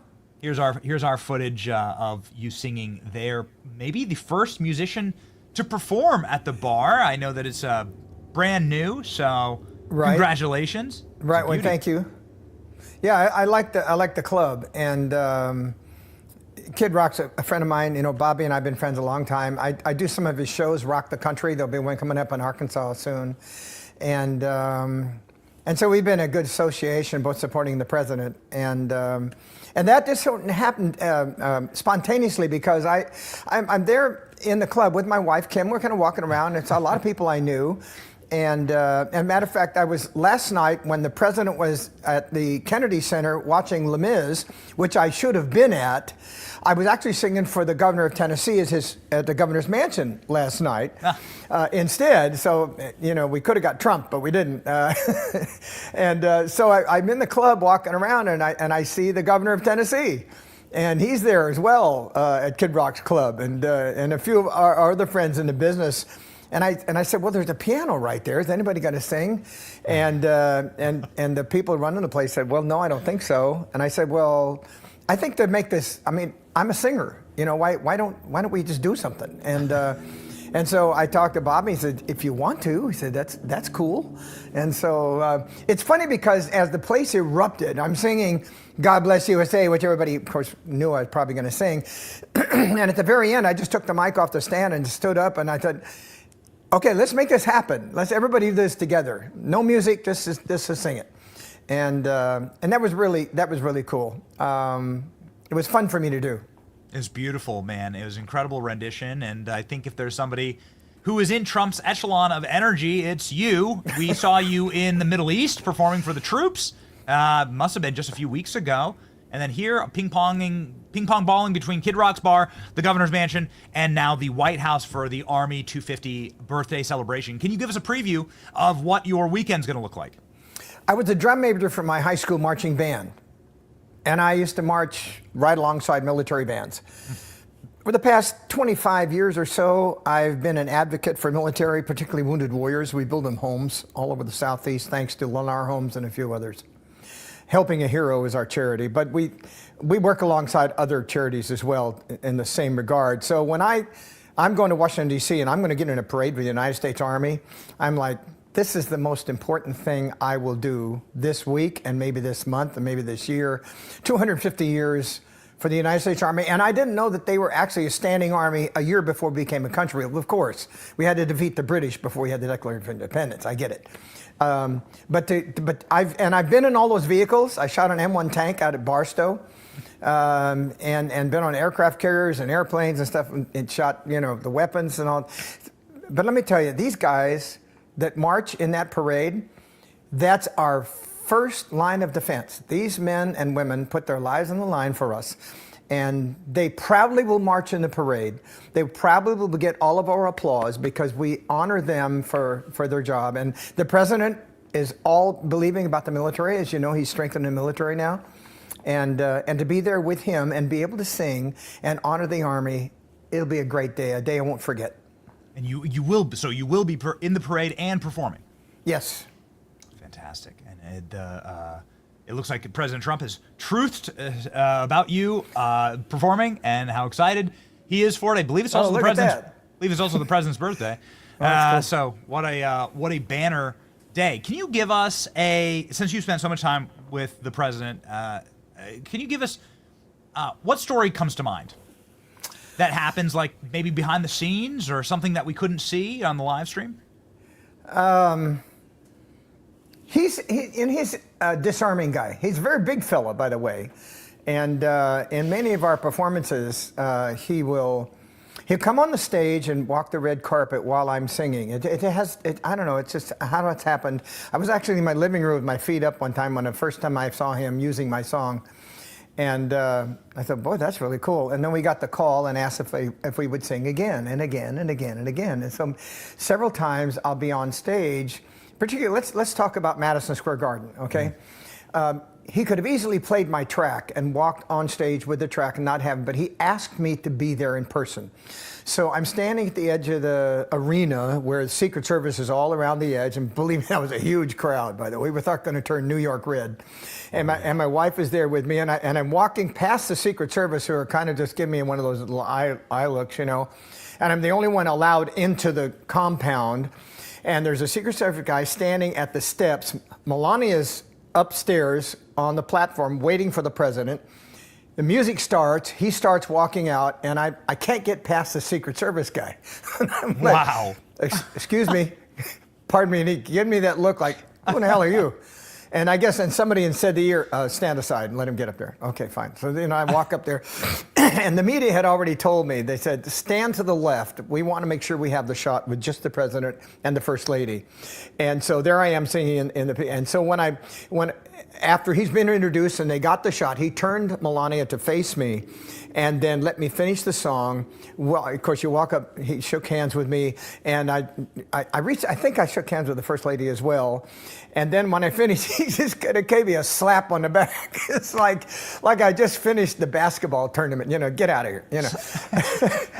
and he's like that in person. He's so genuinely honest with people around him, almost to a fault. But big happy birthday to Mr. President. I'll see you on the 14th and Saturday. Just wanted to ask one final question about the entertainers and musicians who took the stage for Kamala Harris while she was running for president. I guess you saw Eminem and Beyonce, Lizzo going up there. Maybe they made a lot of money, you know, you never know. You saw her announce her campaign with a Megan Thee Stallion and a twerking army in Atlanta. And it's kind of, you know, certainly the left attempts to use music in order to engage their voter base, but it didn't work this time. It's quite interesting. It failed miserably. Your take on this? Well, it looks to me like it's obviously a show. I mean, they're putting on some kind of a thing to draw attention to the candidate. It was way over the top. And just to make sure that you know, I'm never paid for my performances with the president. Wow. I do not, but there is a perk, and I'm going to mention the perk, okay? And that is God Bless USA Bible. Now, I'm mentioning this because, first of all, I'm a conservative and I'm a Christian. And I'm going to sign this particular Bible for the president. This is the presidential edition of the God Bless USA Bible. And I'm going to give him my signed copy because I don't think he's seen this yet. And proudly let you know that if your audience would like to pick up one of these, there's only 5,000 of them. It's a limited edition. So GodBlessUSABible.com or LeeGreenwood.com and pick up one of these for the president. All right.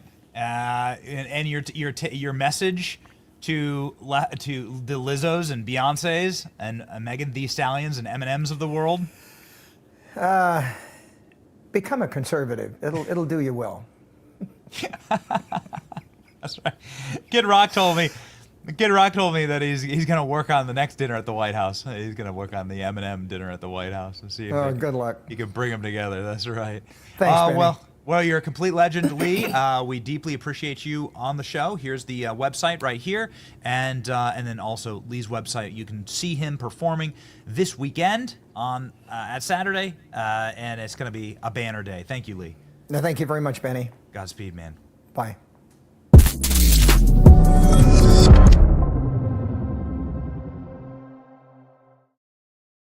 Ladies and gentlemen, we are on hour 3 of our broadcast today. The way that we deliver the news for 3 hours, standing here, I do use a standing desk, in spite of the fact that I have been up since 2 a.m. this morning with kiddos who have night. Any parents out there have kids who get a little older, right? And they start having like real creative dreams. I have a very creative young daughter who's 4 years old now. She had a nightmare. Our newborn, always a little fussy every once in a while, and so interesting night for us in the Johnson household. It's just the way it goes. Frankly, I'll miss it when it's gone. But the thing I won't miss is sleep deprivation. The way I get through that is my blackout coffee. The blackout coffee, powers and pumps through my veins. I drink maybe too much of it. Not possible. Okay, not possible. My friends at Blackout Coffee can take care of you no matter what kind of a lifestyle that you have. Their coffee is incredible. I drink it black out of our mug right here. I drink it black. I don't put anything in my coffee, and that's how I know if it's good coffee or not. If it's bad coffee, then it's going to taste like garbage. If it's good coffee, well, you're going to be able to taste it, ladies and gentlemen, straight out the pot. And that's for me. I totally drained a pot of coffee this morning. The truth is, it's just damn good coffee. It's made by Americans. It's not made by grifters. It's not made by people who are here to betray our movement or to try and trick you, into fake value systems. There are other companies like that. There are also coffee companies that are straight up socialists. This is not them. Blackout Coffee is for us. It powers our show. And ladies and gentlemen, they're not a corporate coffee giant. There's no middleman, no cutting corners, just premium small batch roasted coffee made right here in America by Americans. When you drink Blackout Coffee, you're getting the best coffee out there, period. If you believe in America, hard work, Blackout Coffee is for you. It actually tastes like real coffee. Go to blackoutcoffee.com/Benny. Use the code Benny for 20% off your order. Support the American dream. Drink Blackout Coffee. Okay, ladies and gentlemen. I did want to touch on something because we teased it and we've been talking about it. It's the number one trend in the world right now. So let's freaking go. And the president was asked about it and brought it up twice during his, how long was that, Klein? It was at least an hour plus. It was an hour plus with President Trump. How he has the energy, I don't know, man. How he has the energy, I don't know. So here's what happened. There was a horrific plane crash in India. And this plane crash was a Boeing 787. This crash happened right after the plane had left the runway. It had 242 souls on board. The death toll is now at 290, horrifically, creeping up to the 300 people mark due to the fact that the plane crashed into buildings. Here's footage of the plane crash itself. It's a terrible fireball and explosion as the plane slammed into a series of taller towers moments after takeoff. It barely got a half a mile from the runway. What happened here? And more importantly, there was a survivor? Somebody survived that? This is insanity. Here's what we know right now. Man has escaped seat 11A, a British man who's a dual citizen of Britain and India. He walked away from that crash. This is incredible. I don't know how it's possible, but here we go. A British father miraculously walked away from the Air India plane disaster, which believed to have claimed the lives of at least 290 people, according to the authorities in India. His name is Vishwash Ramesh. He's 40 years old. He spoke from the safety of a hospital bed hours after making an incredible walk away from the doomed flight that was going to Gatwick. This is an airport in London.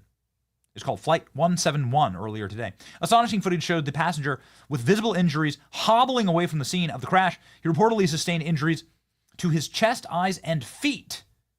Police found the passenger, who had been in seat 11A when the jet came down, in a residential area. It had been transferred him to a nearby hospital for treatment. 30 seconds after takeoff, there was a loud noise and the plane crashed. It all happened so quickly, he told the local media. When I got up, there were bodies all around me. I was scared. I stood up and ran. There were pieces of the plane all around me. Somebody grabbed hold of me and put me in an ambulance and brought me to the hospital. Mr. Ramesh lives in London with his wife and child. He was traveling home after seeing family in India when the plane crashed, hitting buildings housing doctors in the city of Ahmedabad. It's horrible. On the ground, police say that they found another survivor in the hospital struck by the plane. They confirmed the death toll climbed to 290 people, according to the police. Before the discovery of the British survivors, authorities said they believed no one had escaped alive. The plane had been carrying 244 passengers, according to the police. There were 53 British citizens on board, 159 Indian nationals, Portuguese and Canadian citizens as well. It's very much an international flight. Again, it was traveling to London. 11 of those on board were children, including 2 newborns. It's just terrible to hear. Rescue teams reported by the military have recovered 204 bodies at the scene. So far, casualties from the plane in the area surrounding the crash. Aviation experts say the Boeing 787 Dreamliner may have suddenly lost power at the most critical phase of the flight. Show me his seat. Show me his seat right there. There's where he was sitting. That's insane. Show me him walking away.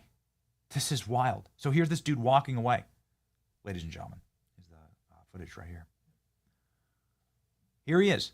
The guy in the white t-shirt that has all the smoke and scarring, blood on it. That dude is the astonishing survivor, lone survivor of this plane crash. Mr. Ramesh, he's 40. He's a dual Indian and British citizen. And he survived. I mean, you can see he sustained injuries to his face. He's obviously got beat up on the crash, but he is somehow, as the plane smashed into the building, survived. Remarkable. We have breaking news on this. Here's him potentially speaking to the media. Go.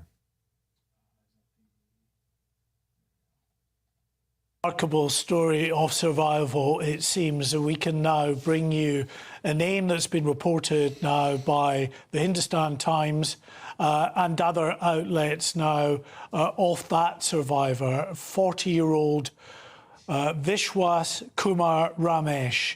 There you see him in hospital, his face a bit bloodied and battered, but he was able to walk away from this Boeing 787 as it burst into flames. He was sat, we're told, in seat 11A. There are other images that show a man in a white t-shirt limping, but otherwise able to walk away from that scene, from that aircraft crash, with some blood stain on his white t-shirt, a bit of blackened suit, the odd mark on the white t-shirt, but really just able to walk away from that aircraft. So somehow he was flung free of the aircraft before it was engulfed in this fireball, and that millisecond before that happened. But he is a 40-year-old man. Crazy. Just insane. How's it even possible? I don't know. You can see, again, like you can see the footage of the footage of the plane crash is just totally horrific. I mean, it's a massive fire. How any single human being survives this? How's that possible? How, not just survives, but walks away? You see footage of the aircraft, like littered all over. Like, how do you survive? Like, how is that possible? This is nuts. Here's the CCTV footage. Shows you exactly how doomed this plane was. It barely got lift, and then you can see it immediately lose power and collapse here. The plane goes for like a quarter mile and then crashes down. This is footage from the airport itself.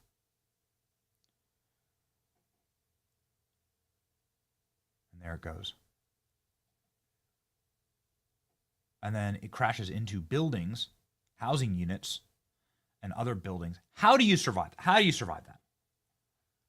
That's wild. I don't know how it's physically possible. Is this a hoax? Just the amount of fuel, just the amount of this the heat from the explosion. Okay, crazy. Guy walks away. Listen to this. NI, speaking to NI on a phone call, Ahmedabad Police Commissioner says, GS Malik, the police have found one survivor in seat 11A. One survivor has been found in the hospital and is under treatment. Cannot say anything about the number of deaths yet. The death toll may increase as the flight crashed in a residential area. So that's the big news that we are getting at this moment. There is hope. One survivor has walked out unscathed. How it's possible, I'm not sure. What the hell happened to this plane? Let's talk about this. It's a Boeing plane, 787. Preliminary flight tracking data from flight radar reveals the plane reached an altitude of 600 feet after takeoff, a height far below standard for a commercial aircraft, several minutes into departure. A former senior pilot told them that the footage shows a terrifying descent, looked like the case of multiple birds wherein both engines have lost power. Takeoff was perfect, he said, and I just believe that short of taking off, the gear of the aircraft started descending, which can happen in the case that engines lose power and the aircraft stops developing lift. Aviation expert Sanjay Lazar noted that the Dreamliner was only 11 years old, so unlikely to have underlying technical issues. The plane was under the command of Captain Sumit Subwar, who had nearly 10,000 hours of experience. It's a lot of flight time. A bird strike would explain why the aircraft did not have the power to lift. If there were multiple birds hit during takeoff, it probably could not have gone beyond 6 to 7 minute threshold before it started falling. The pilots forum, aviation experts, sounded the alarm. Sounded like the plane's ram air turbine, RAT is what it's called, an emergency wind turbine, had deployed shortly before the crash. Okay, what is RAT? Air India B787, Boeing 787. Some people think they hear the characteristic sounds of a RAT, ram air turbine hydraulic energy pump, being deployed at the beginning of the crash video, and I agree. So you can see here what that looks like. It looks like there is a deployment of what is a safety system. Left antenna, right antenna, RAT, ram air turbine. What is this? A ram air turbine hydraulic energy pump seems to be deployed at the beginning of the crash video. This is what a RAT is from the Boeing company website. In flight, a RAT deploys automatically if any of the following occur. Both engines have failed, all three hydraulic system pressures are low, loss of electrical power to the captain's and first officer's flight instruments, loss of all four EMPs, faults of the flight's control system, occur on approach, loss of all four EMPs and engine fails on takeoff of landing. The RAT can be deployed manually if necessary by pushing the ram air turbine switch in the hydraulic panel. I am not a professional pilot. However, what this says is that this is a safety and emergency system in case the plane loses power terminally and it begins to lose airspeed and altitude.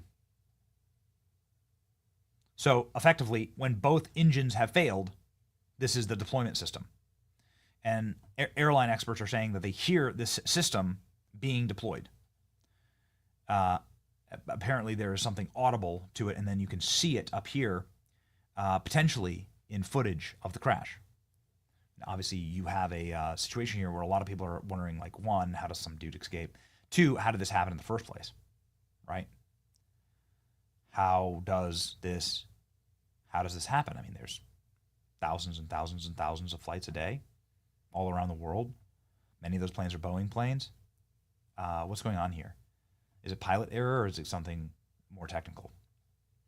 Well, there's a survivor, I guess. I mean, again, I find it very hard to believe, but you can see here in the footage why I find that hard to believe, because you can see the size of the fireball alone would seem to indicate that there's no survivors, because how would the human body be able to withstand the heat there? You know, the temperatures there have got to be extraordinary inside of that fireball. You'd have to be inside the fireball. Again, miracles happen. Maybe it's a literal miracle. Apparently the guy is talking to the media and is explaining what happened. I want to just go over to this other Daily Mail article just to show you the wreckage. You know, you can see the wreckage here from the plane. You can see the tail. The plane crashed into the side of a building. You see the tail sitting there hanging off the side of the building. And obviously everything just in ash. You know, so what you're looking at is the atomized fuselage of the plane. And you scroll down here and you can see some parts of the plane are still operational. This would be the tail of the plane. Not operational, but it hasn't been burned to a crisp. So maybe. I mean, there are visible parts of the plane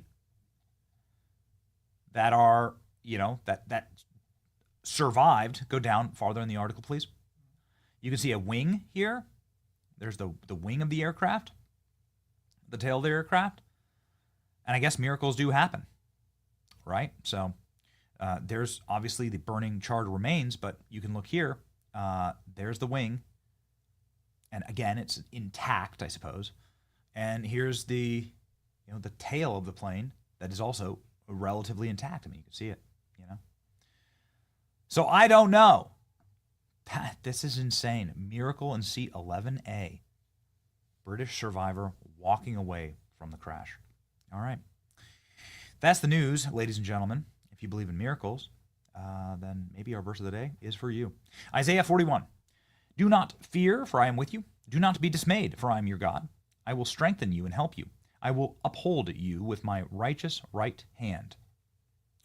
Ladies and gentlemen, make sure that you are upheld by God, by believing in God, by believing in the Savior, Jesus Christ, our Lord and Savior, and by ensuring that we put our faith not in men, but in the everlasting. Ladies and gentlemen, this has been a fun and exciting and wild show at 3 hours and 15 minutes. Nobody will work harder for you to deliver the news and to deliver it accurately, effectively, and entertainingly. So please, if you wish to help us out on this program, subscribe to our podcast feed. You can just follow the QR code right here. If you subscribe to our RSS feed, that's a fancy term for just like subscribing on Apple or Spotify. Most people listen on those podcast platforms. If you subscribe on those feeds, then we appreciate it. We're just simply trying to grow and to create and then to dominate this space so that we can save the country for our families in the future, so that we can give our kids a functional country, a prosperous country, and a country, well, where we love each other and we love you. The chat. Thank you. It's your boy Benny. Whew. See ya. It's been a real one. We will see you tomorrow. Can't wait to see what happens next. Later, chat.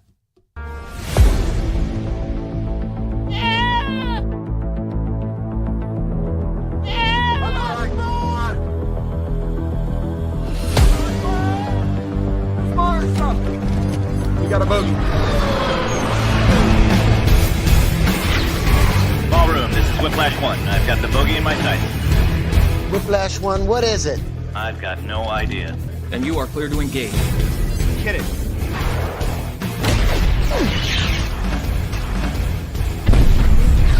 Look, he just went supersonic. I got him locked.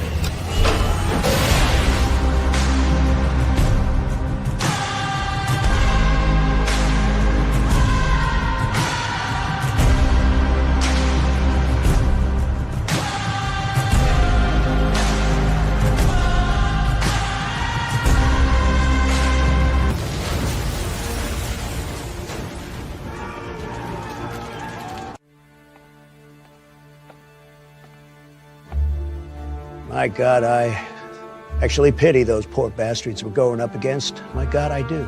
We're not going to just meme those globalists. We're going to meme them till they cry and use their tears to grease the treads of our takes.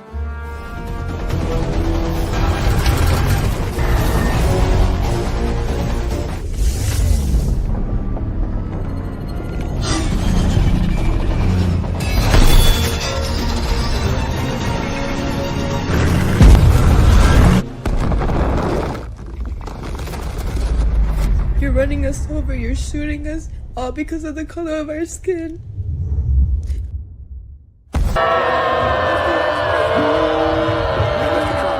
The strength of the wolf is the pack, and the strength of the pack is the wolf. Diversity is our strength. The farmer keeps the gate open because it's good for us. It's not safe for us in the wilderness. The farmer's land is where we must, let's say, assimilate. I can't wait to meet our new neighbors. Close the gate, you morons.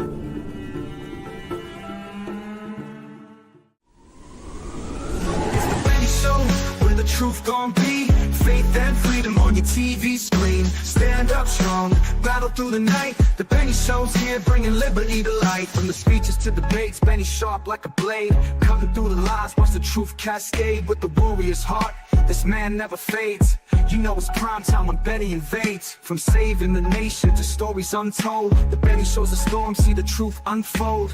Stay in the loop, let freedom take hold. Salting all the libs, soul never sold. It's the Benny Show, where the truth gon' be, faith and freedom on your TV screen. Stand up strong, battle through the night. The Benny Show's here, bringing liberty to light. Liberty to light, bringing liberty to light. Liberty to light, bringing liberty to light. From the speeches to debates, Benny sharp like a blade, cutting through the lies, watch the truth cascade. With the warrior's heart, this man never fades. You know it's prime time when Benny invades. From saving the nation to stories untold, the Benny Show's a storm, see the truth unfold. Stay in the loop, let freedom take hold. Salting all the libs, soul never sold. It's the Benny Show, where the truth gon' be, faith and freedom on your TV screen. Stand up strong, battle through the night. The Benny Show's here, bringing liberty to light. Bringing liberty to light. Bringing liberty to light. Bringing liberty to light. Bringing liberty to light.